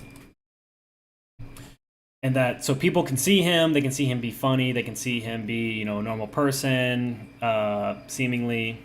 But then, he starts talking about his ideas, and through Nick appearing to be a normal person, people might think his ideas are normal. So he's saying, Nazi stuff, and then you thinking Nick Fuentes is a normal guy, he's a reasonable guy, he's a funny guy, will hear some Nazi talking points, and you'll adopt those Nazi talking points because you think they're reasonable, because they're coming from a reasonable person. And Destiny disagrees with trying to label him that way, because again, like I said, with the issue with MrGirl interviewing Nick Fuentes and wanting it to only be a serious interview, and Nick Fuentes would probably make jokes to try to get MrGirl off kilter, and MrGirl would either freak out in the interview or leave the thus giving Nick Fuentes a win, is that if you call Nick Fuentes a Nazi, he'll say, I'm not a Nazi. You know, I don't want to kill people. Like, basically, you know, what are the Nazis known for? He'd say, I don't want to do any of that, so I'm not a Nazi. And then you kind of create this cognitive dissonance to the audience where, or especially even people outside who aren't that aware of Nick Fuentes or whatever, where you're kind of labeling him a Nazi, and then he'll say stuff like, I'm not a Nazi, I don't want to kill people, you know, I don't want to oppress people. And then that would kind of create that confusion there. And Destiny's scared of people being confused by that. He just wants to hear Nick Fuentes' ideas and then address those ideas as they're stated. He doesn't want to bring in some label, because the label can be misinterpreted or over-applied and then almost become meaningless. Than human, like supernatural figures or whatever. Like, here's a theme I've gotten through some emails, is sometimes I get emails from people that email me and they're like, hey, I've got a friend slash brother slash father who's like a super normal dude and everything seemed fine. And then we had a conversation one day and I found out that this guy thinks that like the Mossad is in control of US media. What the happened? I never could have thought that my friend slash brother slash dad slash whoever could have possibly started to believe this stuff. Because it seems like all the people that are, like people like Fuentes or whatever, these guys are people that are screaming from their podium at AFAC and they're doing that shit, and normal people don't believe this stuff. Don't you think it's good to show that, like, well, actually, if you look at Nick, he looks like a normal dork. He's a normal dude. Like, yeah, he actually is kind of a normal dude. That's a double-edged sword. It's of course. If it is in the it's good if it's in the context of, you cannot forget what he really believes or what he really wants to do. He wants to kill people. He wants to kill millions of people. And you can't forget that. So it's interesting to watch Jeffrey Dahmer eat a sandwich. It's interesting to watch Kim Jong-un, you know, fix his hair or whatever. Yeah, these are interesting human moments that make us realize that anybody can be radicalized, that these are real people. But it also has the effect of sanitizing him and making people think, oh, he's not so bad. I want to sanitize him as a person. I don't want to sanitize his ideology, because I think people need to see him as a human. But if I'm missing the point, or if I'm fucking up and I haven't been pushing back on, I mean, I don't know. I look for things like that. You're fucking up right now. How am I fucking up? Because you should be you should understand that you're doing something dangerous. Of course it's dangerous. Everything I do. Okay, but when you understand, but this is dangerous. You should understand that. And when you get pushback from the people who least want to be seen as soy leftists, me and Chud, and if we're saying like, hey, we're kind of concerned about this, you should not meet it with a fucking avalanche of defensiveness and counter arguments. But so this is I'm actually curious what MrGirl wanted, how he wanted Destiny to react. Because obviously Destiny's going to react defensively, because you're saying he did a bad thing. And Destiny's saying, like, yeah, like, I can understand the bad thing in this event, but really the bad thing in this event is the risk of bad outcomes happening. But I think the way I handled it made so the good outcomes were much more probable. And it's frustrating to see MrGirl get frustrated about this, because MrGirl is supposed to be like this, like, you know, deep, very like introspective kind of guy who you could say something kind of off color or socially unacceptable, and he'd kind of internalize that and think about that from a very like rational, you know, socially unconcerned way, and just kind of examine the statement for its merits, just how, like, in a vacuum, how they are. But he's getting frustrated that Destiny's knocking down every single one of his arguments, and he's not liking it. It's frustrating to see from MrGirl. Shouldn't you be saying like, well, yeah, what do you guys think I should do? I know. You asked me that's that. what I should have done. Oh, no, I've never thought about this before. Holy shit, tell me. Yeah, of course I've got an avalanche of counter arguments and shit. I should think about this fucking shit all the time. I talk about this to fucking Melina. Yeah, I think about this stuff a lot, of course. Like, I'm putting Nick in front of 14,000 viewers. Of course I'm thinking about, like, am I doing a good thing? Is this a bad thing? What should I joke about? What should I joke about? I thought about this shit a ton, of course. You're not the first person to make me think about this. I'm not saying I am. I'm saying that you don't seem that open to our feedback. I'm open. I'm listening. But everything you've told me, I've read in my subreddit. You're talking. But I mean, you can say the same thing to MrGirl. Is he open to Destiny's feedback? And he clearly isn't, because think about where we started. Where the original thesis of MrGirl's contention with Destiny was that, you know, you're not a comedian. You shouldn't be joking about this. But now we're arguing about just labeling Nick Fuentes a Nazi, and then, like, you know, continuously bringing up, like, hey, Nick Fuentes is a Nazi, you know, remind the audience, whatever, all that kind of thing. I mean, it wouldn't be that explicit. You'd be a little bit more tactful about it, but that's essentially what MrGirl wants him to do. And Destiny's obviously argued from, you know, I can make jokes, to now it's just, you have to label him to be a Nazi. And now Destiny's saying, I don't want to label him a Nazi because a Nazi can mean all these different things, and, like, who really even knows what a Nazi is anyway? Like, I want to just argue with him on his ideas. I don't want to make this big thing about, you know, trying to convince Nick Fuentes, like, you are a Nazi. That's not what Destiny wants to do, and I can understand why he wants to do that, because then, think about how hard that is to do, because it's like starting off on like the worst step in a debate, where you're essentially saying, I think you're a Nazi, and then Nick Fuentes would say no, and then you essentially kind of go into MrGirl saying, well, here's why I think you're a Nazi. Instead of just saying, tell me your ideas, and then I'll argue with those ideas, and then we'll kind of decide whether you're a Nazi. Destiny wants to just operate very much in the open. These are your ideas. These are my contention with those ideas. And MrGirl like almost really wants to set himself up so he's debating with shadows. So he's saying, I think you're a Nazi, and then Nick Fuentes would say, no, I'm not a Nazi, and MrGirl would say, well, I think, you know, you believe in these things, you believe in those things, and Nick Fuentes would just say, I don't believe in those things. I don't know what you're talking about. And you just kind of come to you would just end up with this very unproductive debate or conversation, and that's not what Destiny wants to do. Destiny really is going for the most productive conversation possible, and one thing that really helps that conversation stay productive is you kind of engage in humor back with Nick Fuentes, so he doesn't get that opportunity, that chance to kind of lambast you for getting upset about jokes, or, you know, Destiny can operate, he can be comfortable in that environment and still provide pushback and shutdowns to what Fuentes is saying. He doesn't have to get derailed with all these little things that MrGirl wants him to get derailed with. You're arguing. You're counter-arguing. Tell me what I should do. Okay, wait a second. Wait. You don't fucking care. Look. It's not that I don't care. I'm not hearing anything novel wait. here. Like, this is stuff I've read on my subreddit, I thought about myself a million times over a course. Like, don't you think it's problematic that Nick might be personalized? Bro, I've heard these arguments since 2017. We first debated. Like, and it almost just seems like what MrGirl also hates when Destiny just goes, okay, like, I hear what you're saying, I understand what you're saying, but, you know, I obviously disagree. It almost seems like that's what MrGirl wants him to do. For him to just say, okay, you know, like, you said your piece, you don't want me to argue with you, you said your piece. And I guess that's the end of it. But clearly, MrGirl is just getting frustrated that Destiny's providing substantive pushback to what MrGirl is saying. Debated. Of course I've heard this stuff and thought about it before. For you to bring this up to me like it's... Okay, go ahead, sorry. I think, okay, another thing to bear in mind. I think that if you're being... I've had enough of this shit, okay? Listen, I've been cucked a number of times, okay? And I'm fucking sick of this shit. This was my idea in the first place. I'm getting cucked left, right, and centre. Listen, I'm not a fucking cuck, all right? No, you shut up now, okay? I've had enough. You're gonna make me say something anti-Semitic soon. I fucking swear to God. Jesus Christ, okay, nice listen. jokes. Listen. I know, listen, I'm trying to hold back from the jokes because it's supposed to be... Anyway, right, listen, okay? I think the issue here is this, okay? I agree with some of your concerns, as we've spoken, Mr. Of course, right? I think that what I'm hearing here, though, is that it seems like there is a method to the perceived madness, and Destiny does have a plan or a structure in place, right? And I can see that coming through in the way he's talking about this. But it seems like you're kind of saying that even though he's had some thought process, you just think fundamentally him going for the chicken and waffles dinner was wrong. And nothing's going to get around that, I don't think, right? And that is what MrGirl is saying. Yeah, there's a lot of points I'm making that I don't really feel like you're addressing, Stephen. I feel like... But then that's also the issue, is that he's making so many points, and then Destiny will try to address those, and then there'll be points off what Destiny's points were just made, and then they kind of get off into whatever they were doing. Like, they started about the comedian thing, where MrGirl didn't want Destiny to joke around with Nick Fuentes. We're way past that now.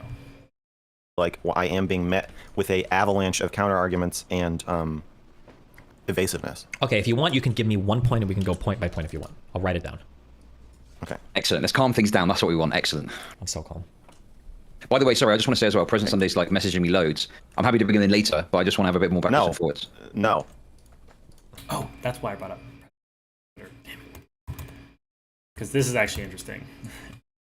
President Sunday, he wanted to get in because he thought he could blow up Destiny. On this point, probably a good thing they didn't bring him in, because it probably would have just distracted from the whole conversation.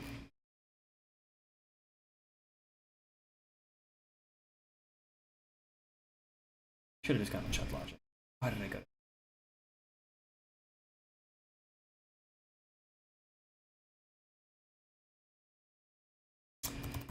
Chudlogic posted President Sunday.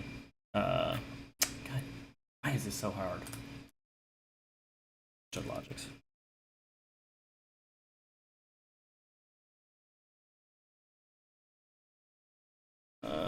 Why is this so hard? I should have just brought this up. Oh, so this was President Sunday DMing Chudlogic while while they were having this talk. President Sunday really wanted to come in. He doesn't end up coming in. I don't want him in here. Wow. Okay, that's fine. If you blacklisting President Sunday, fair enough. Continue. Yeah, because he's just trying. It has nothing to do with what we're fucking talking about. Okay, why is it wrong for Destiny to do a hangout stream with Fuentes? Is the post 200 upvotes? Top comment. I don't know. I can't remember what Destiny said about it, so I don't have an opinion. Okay. Your community believes that they are not brainwashable or influenceable. That's what this top comment means, right? It's a sarcastic joke saying like we Yeah, can of course, think for yeah. ourselves. Okay, that's not true. Of course. I think that's a huge problem here. That's true of because- every community. But I understand what you're saying. Yeah, it's a problem. They'll joke about how, like, oh, like, we need Destiny's response to know what to think about things, but unironically, most of them do. Yeah, of course. Okay. So that combined with your unwillingness to call him a Nazi, at certain times, reluctance to provide pushback for fear of looking so. We're not going to do this one at a time, but you're going to do the 52 arguments, and then we're going to get hung up on one. Is that what you want to do, or do you want to go one by one? You just agreed with that point. I'm moving on to the next. I didn't agree with the first one. Okay. Okay. When you say unwillingness to call him a Nazi, okay, there are certain conversations. So I had a conversation with somebody yesterday about calling Trump a fascist. There are certain conversations where I'm comfortable using different words depending on what the context of the conversation is, okay? Okay. If I'm having a one-on-one conversation with somebody and I have a lot of intellectual trust with that person, then the language that I use is going to look a lot different than when I'm communicating to a broader audience, okay? I think it's fair to say that for all intents and purposes, Nick, in his ideal world, is pretty closely aligned with being a quasi-neo-Nazi. Probably pretty close, if not all the way there. He has the anti-Semitism, for sure. Probably the drive for ethnic cleansing, although he won't admit it. And some weird new Pan-American bastardized version of the Aryan race where you just have to look white enough to make it in. Not Aryan, but like close enough, right? So I can agree with that in the context of a conversation, sure. If I'm on a panel or doing something and a progressive comes in to scream at me over something like, don't you think Nick is a Nazi? I'm probably going to say no, because most of the time that word is thrown around, it's used as a moral sledgehammer. Like when somebody calls you a pedophile. They don't actually even know what a pedophile is. They're just saying it because they don't like you. They're uncomfortable with the views you've expressed on children. Right, and so I'm always confused, because you would think MrGirl would empathize with this very much, but he doesn't. I find that frustrating. And they just want to swing that around. And the frustrating thing for you, I think, is that people won't engage with you about how you feel about cuties or age. They won't actually engage with any of those topics. They just use that as a sledgehammer to avoid conversation. And that's my issue generally with the word Nazi, is people just use that to avoid conversation. So I am willing to call Nick a Nazi if I'm having an intelligent conversation with somebody that I feel like we're having a good conversation with, one. And two, I do call him a Nazi a lot when I'm hanging out with him. You can argue that it's done in a half-joking way, but I'm pretty sure I said it multiple times at dinner, multiple times in our 9/11 argument, multiple times. Yeah, okay, go. But it is done in a. It is. I would argue it's done in a half-joking way. Okay. So in this. Right, but again, Destiny's trying to be productive as possible when engaging with Nick, and to stay productive with Nick, you have to joke with him. You just have to engage with that humor. Otherwise, he's just gonna lambast you for like freaking out about him making jokes and you not being able to handle it.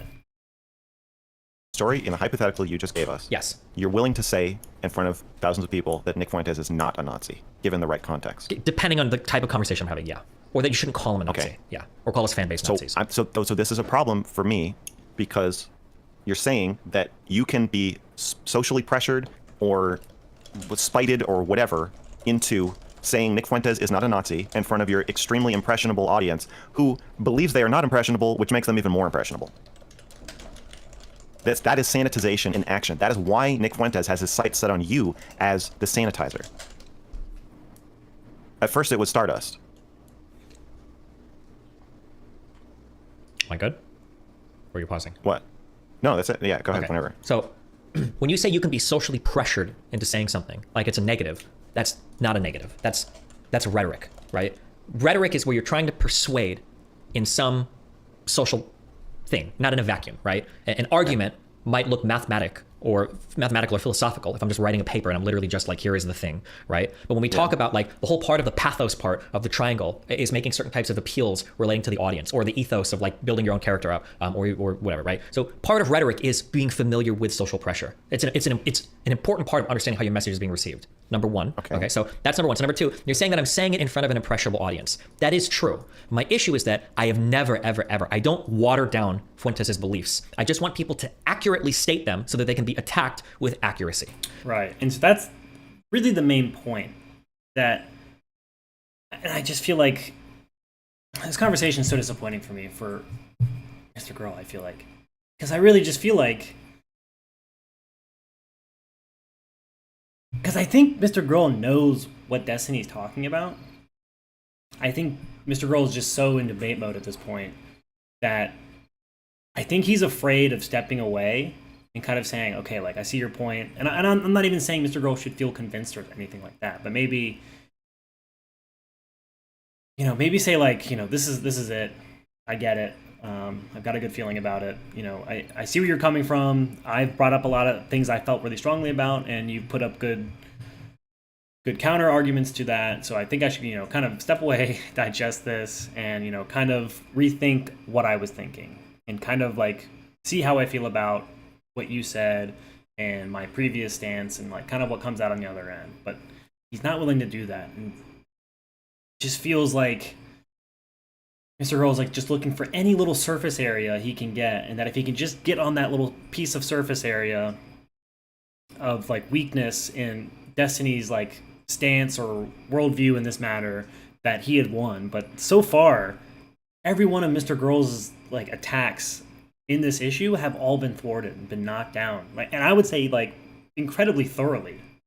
Like I think so far MrGirl hasn't really made any good point besides just like, hey, like this is dangerous platforming Nick, which I think everyone agrees that it's dangerous. But I think the issue is that Destiny has convincingly shown that even though it may be dangerous, he's doing it in a safe manner, and he would even argue a beneficial manner. Just calling somebody a Nazi and screaming they want to genocide everybody doesn't give you the ability to engage with any Groyper or with Fuentes, because if you do engage with them, they're not even going to they won't even pretend to defend those positions. Right. But if you want to engage with the more subtle arguments of race realism or maintaining ethnic majorities or curbing immigration in a certain way because of some downstream effects you think, these are things that I will talk about and I will attack, and I will constantly deride them for their views on that. It's a more precise way of talking about views. It doesn't water down what they actually believe, and it gives people a more accurate understanding of why what they're saying is bad, other than saying, trust me guys, I'm using the N-word that we all know and love. They're a Nazi. You got to hate them. Just take my word for it because I'm bringing out that word. That's the feeling. Okay. And again, just real quick, I have to respond to everything you say. If you want to go point by point more granularly, that's fine. But if you're going to talk a lot, I'm going to respond a lot, okay? Because I'm writing everything. Okay, go that's ahead. fine. When you said this is sanitization in action, again, I do want to sanitize the person to some extent. I don't want Nick to seem like a larger than life, unassailable figure that is the master of knowledge and information and rhetoric, and you can't even possibly hope to hold a candle to him. I wanted to look like a normal, kind of nerdy, kind of dorky dude to show you that, one, his ideas can be taken apart. He's not a godlike figure, and people have seen that with the 9/11 stuff especially, that I spent 3 days digging into that and he abandons it entirely. And that, two, anybody can turn into this. It's one of the big reasons why when you talk about like Nazis, actual Nazis for Germany and shit, it's important to point out normal people can turn into Nazis. These weren't all subhuman evil people. These were normal dudes that got swept up in some crazy shit. Go ahead. Right. I forget how MrGirl responds to this, but that to me, and maybe I'm just too biased, but I think that thoroughly answers the concerns that MrGirl has. And I just don't know how. Let's find out. I don't know why I'm saying that. Go ahead. Okay, I agree with some of what you're saying, Okay. but you've said that you will call him a Nazi in some circumstances and not in other circumstances. Getting back to the semantics. Skip ahead. I believe that this provides cover for him because you are saying he's sort of a Nazi, he's sort of not a Nazi. No, that's not what's going on here.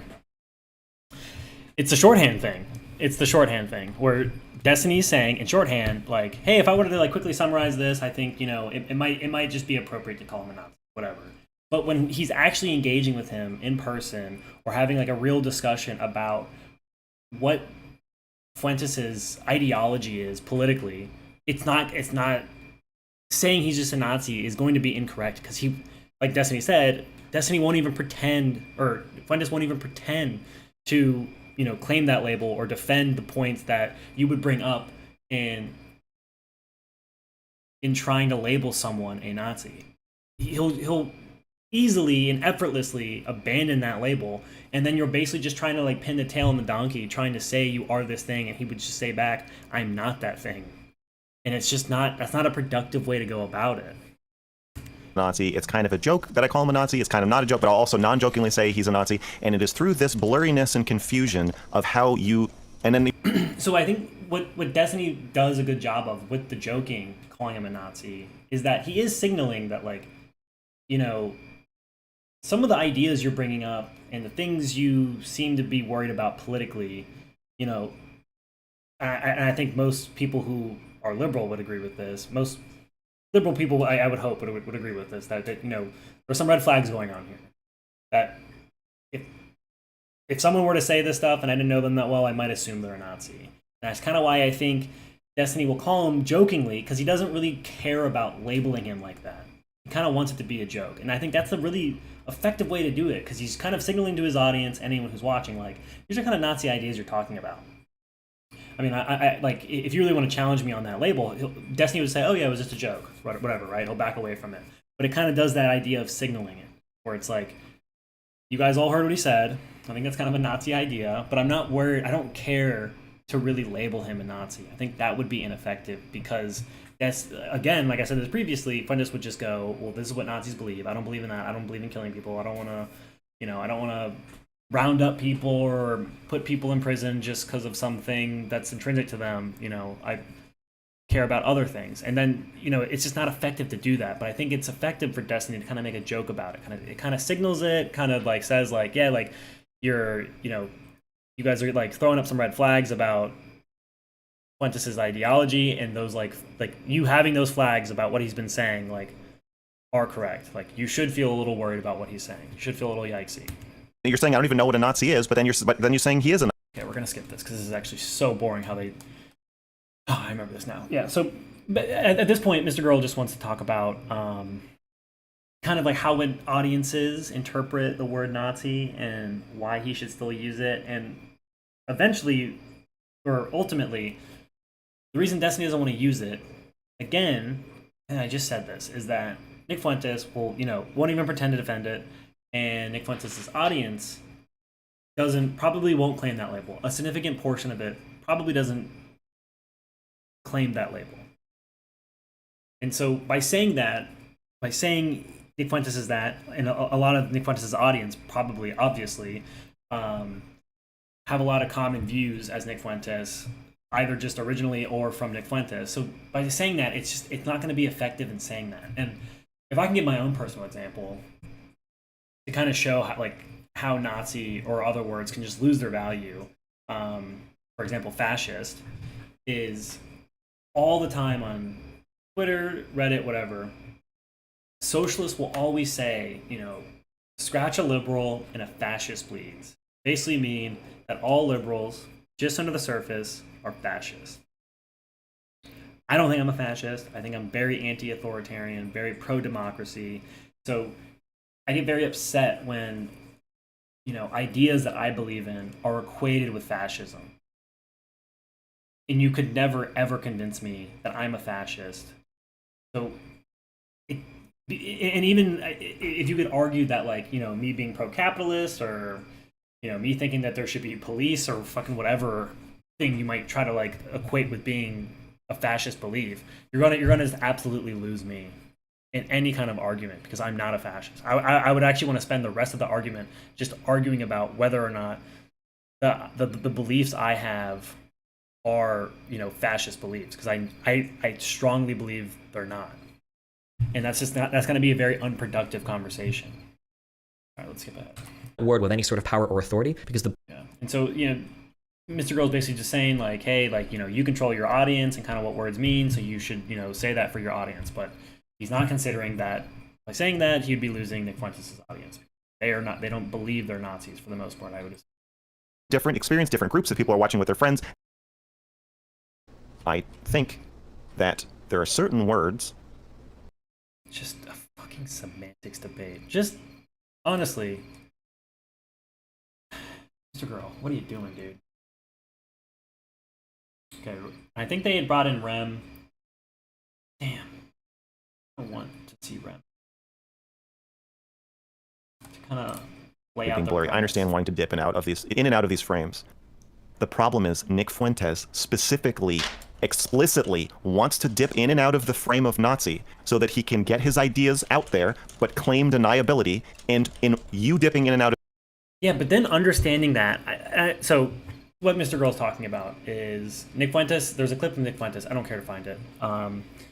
He once said that you should use irony and jokes to kind of push a radical extreme ideology, which Nick Fuentes admittedly does have. He's got an extreme radical ideology. And his idea is that you can kind of feel out other people's positions by laying out these ironic jokes that are obviously extreme, but then you can always kind of back up to, it's just a joke.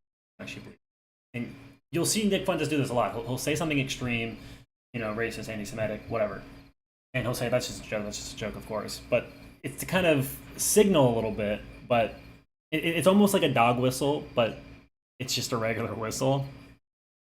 But the issue is, again, I think MrGirl thinks he's getting around the previous critique of, like, I'm trying to meet Nick Fuentes where he is with his actual stated beliefs, is that, again, like, if Nick Fuentes says he's joking, then you kind of then you make a joke back, like, oh, you're a Nazi, right? Like, you answer his joke with the joke that he's a Nazi, which would be doing what MrGirl wants you to do. You're giving him that label, but you're staying in that kind of compatible conversation with Nick Fuentes, which I think is really important, because Nick Fuentes, again, he wants to, he would love to upset you, to say, like, wow, like, look at you freaking out, look at you soying out, where I'm over here being the Giga Chad, just saying what I believe in, and fighting the good fight for what I believe in, and you can't even handle my, like, a different ideology.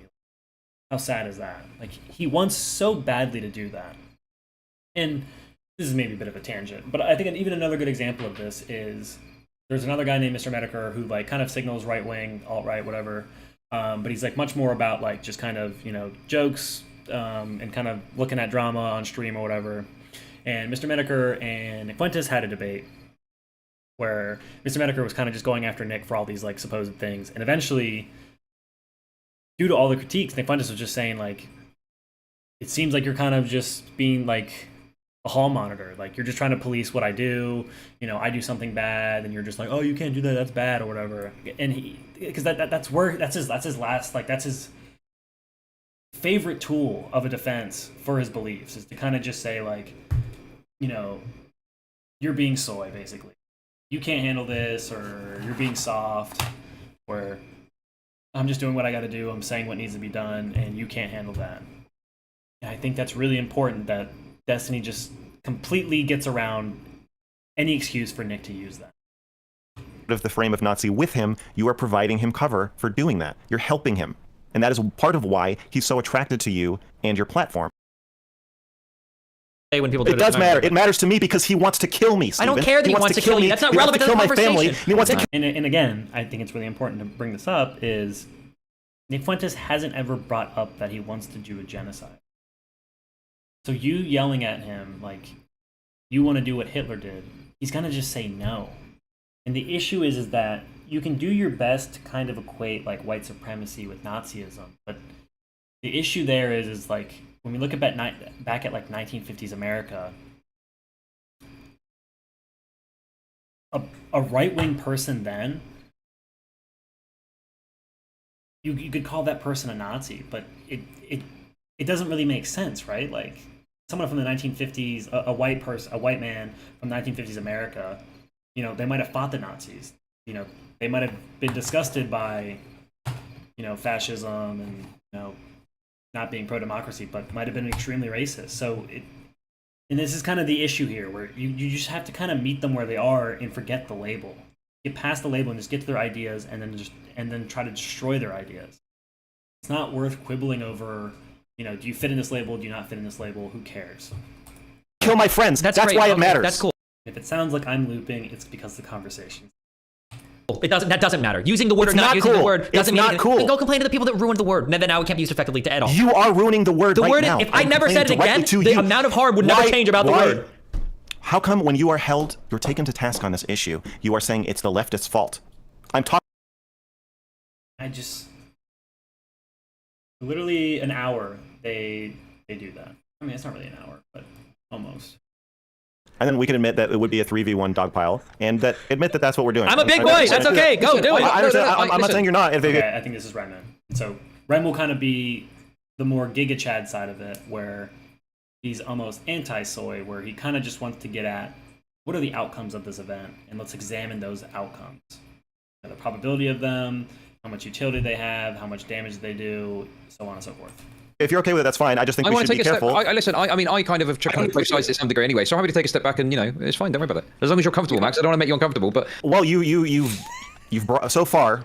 Rem hasn't said anything, but I'm worried that you're bringing in the personification of the soy leftist straw man that we were worried about into the conversation. Wait, and hang on now, a sec. Now, Max, and now, listen, why Steve, you now Steven, fucking now pissing me Steven off, gets mate? to now. fuck you, okay? I am not doing No, actually, that, right? fuck you, mother. I thought the you this more. conversation. I thought our plan was to talk listen, about. you fucking retard. I'm bringing him in because Rem has been part of DGG for a long time. He put a tweet out which seemed like a pretty substantive critique of what was going on, and I think he get can what give you're some good saying. stuff. I know that you're upset because he's wanna called you hear a bad why I arguer. think- I think you're a good arguer, man. I love you, okay? Do Please. you want to hear why I think you shouldn't bring Rem in, even though Why? you've already done it? Why? Because the point of because the point of this conversation was to show people that you can call people out for Nazism and still be funny. You can call people out without being an SJW or a soy leftist. You can use the word Nazi meaningfully, and that you can actually call out some uses of humor as inappropriate and irresponsible. We can have the platform and conversation without devolving into being a bunch of soy whatever. But the first thing you do is you bring in Ico, which is like Wait. What? Like, Wait a why second. would you do that? Okay, why Mr. would you Go. bring in Ico? Max. No. You Right before- suggested that. It was Destiny shit talk. I did, What but the fuck are you on about? You're I fucking understand delusional, it. I understand it, but now you're also bringing in Rem. So now I see that you're actually just bringing in a fucking parade of people who are going to do the exact thing that Steven is. So let's also be fair. They brought in Ico 2 hours ago, so it's not like they're not giving MrGirl a chance to lay out his argument or his attack against Destiny's whole thing or whatever. That happened 2 hours ago, and MrGirl is acting as if Ico had just left the chat. MrGirl had 2 hours to lay out his reasons why he thought the platforming was bad. It didn't work out. He's clearly very upset about it. Trying to say like, oh, Destiny's not taking this seriously, but Destiny was taking it seriously. He was just giving really good counter arguments that MrGirl wasn't able to overcome, and so now he's getting upset that he's kind of losing. He's kind of losing his chance to keep the debate just between him and Destiny. But I mean, dude, it's been 2 hours. Is saying, look, he's laughing. He's winning. He's laughing. He's laughing his ass off because you're falling. Listen, as long as I actually indigenous don't. issues don't get brought up, I won't go soy. But you talk about my First Nation homies, I'm gonna rain fire and hell on your ass, okay? Why do you listen, mate? I'm not trying to bring in the biggest soy I can find. I know Rem's been around for a while. He's made some critiques, which went down a certain way. But I think he's got some interesting insights. Sure. Okay, listen. I know I brought him in without asking. Okay, I didn't ask you permission. Okay, I apologise for that. But the Ico thing, I'm really pissed off about that because I asked you specifically and you said yes. I brought Ico in because of. Okay, forget this. Fuck you. Right, Rem, speak. Sorry, go. Sick of this. Wait, I said yes to it before I knew she was going to try to say all the same things that we were. No. I said yes before I knew she was going to steal the thunder of everything we were about to say by saying it in a I didn't know completely she was going to say that, disorganized did I? way. Okay. No, I think Mr. Girl, you have a perception of me that I don't. I'm ready. I'm ready to theology. Yeah, I could totally be wrong. This is what I'm afraid of, though. Just so you guys know, I don't imagine you want him here, but Fuentes has offered to join the convo as well, but we don't have to bring him out. We're just making that We should do known, that too. But one thing I'd ask to Destiny is. Yeah, what's up? And I mean, I think this is also what Max is trying to say is because ultimately, what is your primary? Can you state your primary goal in bringing Nick on stream and engaging with him? What is your primary motivation in doing that? My primary motivation is to see how many different types of people I can befriend and be cordial with while still maintaining my ideological positions and defending them in an accurate manner. I hope that a byproduct of that is I gain access to other communities and I slowly convert them to being omniliberals over time. That's the byproduct of that primary goal. I hope. Okay, so the primary goal is not. No, it's not conversion. That's what it looks different, and it's cringe. That would look like an entirely different process, I think, and that's not my. Okay, but it would look different. But if you were playing, 5e chess, this is what you would say if you were actually trying to convert everyone. But you don't want people to know that because then they'd be afraid to talk to you. So you're playing. Well, if that was the case, I would never admit that on live stream anyway. So I don't even know why you would bring that up. But right. Okay. Right. I'm just. How do you think you have been so far? Do you think you have converted? Based on your conversations with Nick on stream, at least so far, do you think you've converted members of his viewer base to go away from? I don't know how long I need to be there. I know that there are people that watch Nick a lot that now watch me. I know that at the very least, which I consider to be beneficial versus them not watching me. So I know that that's like one aspect that I've got. And I do know that I have a lot of members of my audience that were conservatives that have either gone from far right to center right, or from center right to centrist, or from center right to center left. I know that that's happened. And I've gotten people that are from the far left that have gone center left. Those are the emails I get, and those are the comments I see in my YouTube videos and my communities on other YouTube videos. So that's what I've seen. Okay, and so right off the bat, I would say, well, it's a tricky situation. It's hard to quantify, though. Maybe he's gained more fans off of me than I have off him. It's hard to know. That's a really hard question to answer, right? Possible. And so, what do you think the biggest risk is in platforming Nick and engaging with him in a friendly way, like Max has been describing? Like, the biggest risk is just serving as like an amplification platform for him, connecting him to larger creators, blowing him up bigger than he would have been before. Yeah. Right. So Rem's trying to just figure out like what's your motivation, you know, what do you perceive the benefits are, what do you perceive the risks are, and I really appreciate that because I think that's really what this is about. And I think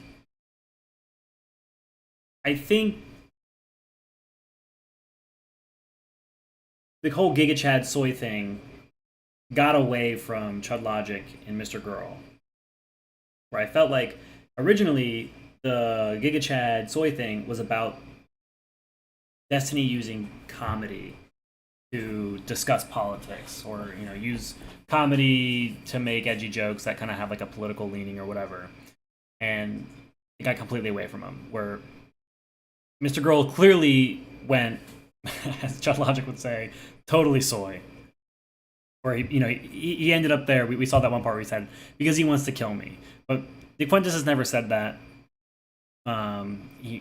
It's possible he feels that way. That wouldn't blow my mind. But it's like MrGirl's like losing sight of what Destiny's trying to do, where it's not about what you feel he might do. It's about what Nick Fuentes is willing to say and challenging what he will say. That's the whole point. And Rem is here really trying to get at those, what are you trying to do? What's the risk benefits, that kind of thing. And how risky do you think that is? Do you think that is a real possibility? I think that risk, the determination of that risk is fundamental to my character, I think. That if that is how it plays out, then that's how it should have played out, and fuck me, I failed my internet project. Okay, but that's different. I mean, I'm asking... I don't know. In my mind, the risk should be zero. If I believe in what I believe strong enough, if I prepare for my debates and my arguments well enough, and if I put forth a convincing enough narrative... I mean, look at our past debates. But there's something like those prepared, and every time. There's something. I think there's something a little bit larger than us at play in terms of our individual fallibility, right? There's the concept or the idea. Largely speaking, I would say that I'm representing some idea of liberalism, capital L liberalism, and I think that Nick represents some idea of authoritarianism, maybe. That these are kind of like, largely speaking, the ideas that are behind us that we represent. Obviously, us as individuals are fallible, but the ideology that I represent, ideas are bulletproof. Remember the V for Vendetta guy? No, the ideology that I'm representing, I'm conducting myself in such a way to represent that ideology as best I can. And if I fail in doing that, then if the ideology fails in service of people like me, then I think that says something about not only me, but the ideology that I represent. And that's just a consequence of backing the wrong horse, I guess. Like, what worries me about Nick is not so much the authoritarianism, because, I think the bigger risk is the conspiratorial thinking, which then in turn leads to anti-democratic values. And sure, but that's ubiquitous across the right and left on the far spectrums right now. Right, but so as someone who knows, regular... So now Rem's getting frustrated now too. Not emotionally, but more like in terms of the argument. He's getting frustrated by Destiny's counter argument. So clearly, I mean, as I would hope we could all see, Destiny's clearly thought a lot about this. And I think he's prepared a lot about this for these kind of interactions. He's done a good job of handling this in the best way possible. I think an effective way for Destiny's ultimate political project. Through, I don't want to give a lot of personal information, but I know these people who are incredibly conspiratorial, and I agree with you that they are not, their intentions are not evil, right? But at a certain point, when we see what is going on right now in the United States, and it's looking a bit different right now with the midterms, but there could, if you look at what Trump has done to the political process and what his supporters have helped prop up, it's very clear that, do you not believe we are teetering on the brink of something that might represent a very strong shift away from your core values, and that you have an imperative to protect those? Yeah, but this is what I believe, okay? I don't think that you can betray your values in service of defending those values. If I believe that liberalism works as a concept and as an idea, it has to work when it's the most difficult. If you're willing to abandon some principles in times of great crisis, then those are principles that you never held in the first place. So if I think that liberalism is as sturdy an ideology as I'd want it to be, or as I believe it to be, then ideally those principles should serve as the mast on your ship that carries you through that storm. If you've got to toss it aside and go, okay, well, hold on, time to be authoritarian right now because shit's not working, then your whole political project just fucking failed anyway. But this liberal conservative ideology, forget that. Again, my concern is about the lack of truth. It is believing things that are falsehoods. And this happens on both sides, but it's obviously the biggest danger of it. Sure, but I mean, we're hitting at, I believe that these ideas hit at the core of liberalism, which is essentially based on this idea of liberty and individuality and freedom of speech and freedom of the press, right? This is liberalism that we're really truly talking about right now, right? And the idea of I don't know, there's a lot of misinformation out there. Maybe it needs to be controlled. That's like a more authoritarian kind of thought. And and now I'm having a conversation with you. So when I say authoritarian, I don't mean that as a slur. I mean that as a legitimate form of governance. Authoritarian, the idea of being able to have singular control over state. Yeah, centralized control of the media and stuff like that, right? I do think there's tension here between authoritarian versus liberalism. Yeah.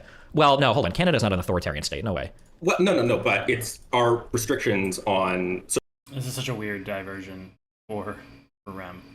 certain types of speech are. Okay, hold on. more- Canada is, if there is a liberalism versus authoritarian, Canada's way on the liberalism No, side. I'm talking about authoritarian and the term I understood you to be using it, which is more centralized authority and which includes limitations on free speech. And in Canada, Yeah, but Canada has a very free speech. Okay, this is a fucking sidetrack, okay? Sure, okay. The whole thing is a sidetrack. Chud, I don't think that. So I actually don't think that was a sidetrack at all. I think REM did a much better. It was much more effective, much more efficient in finding out why Destiny did what he did and why is he doing it, that kind of thing. Where MrGirl was just trying to establish his argument and then beat Destiny over the head with it. And then when none of those arguments were working, he got frustrated because he's trying to attack Destiny, and Destiny was able to defend on all the points that MrGirl wanted to establish. Fun stuff. All right. Cool stuff. I think that's it for tonight. I mean, that's kind of the end of it. They kind of go back into it. It loops a little bit. It kind of turned it around on Chudlogic, because then Chudlogic is thinking, I don't really feel like it was as yikesy as I think it is. I actually feel pretty confident in Destiny's ability to platform Nick and defend the ideas that he believes in. So kind of essentially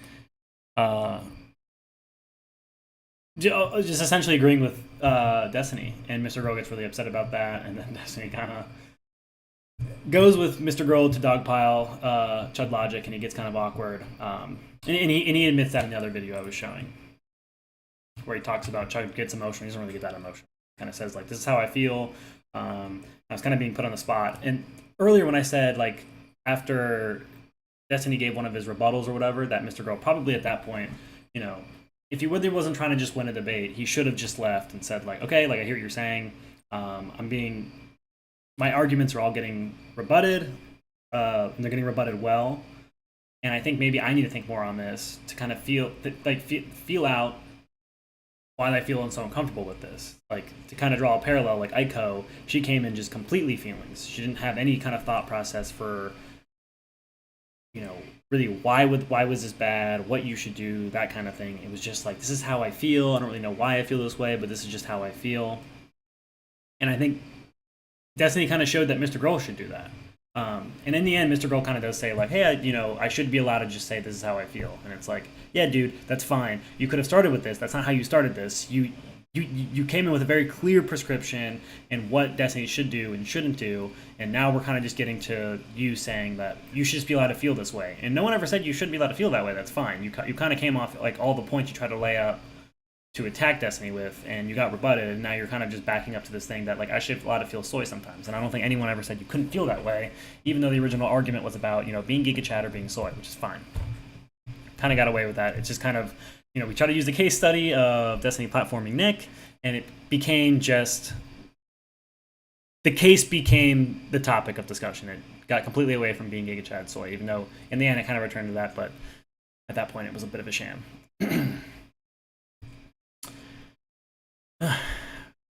So exciting. I'm also wondering, like, how do you debate people? That's what I'm trying to do. All right, but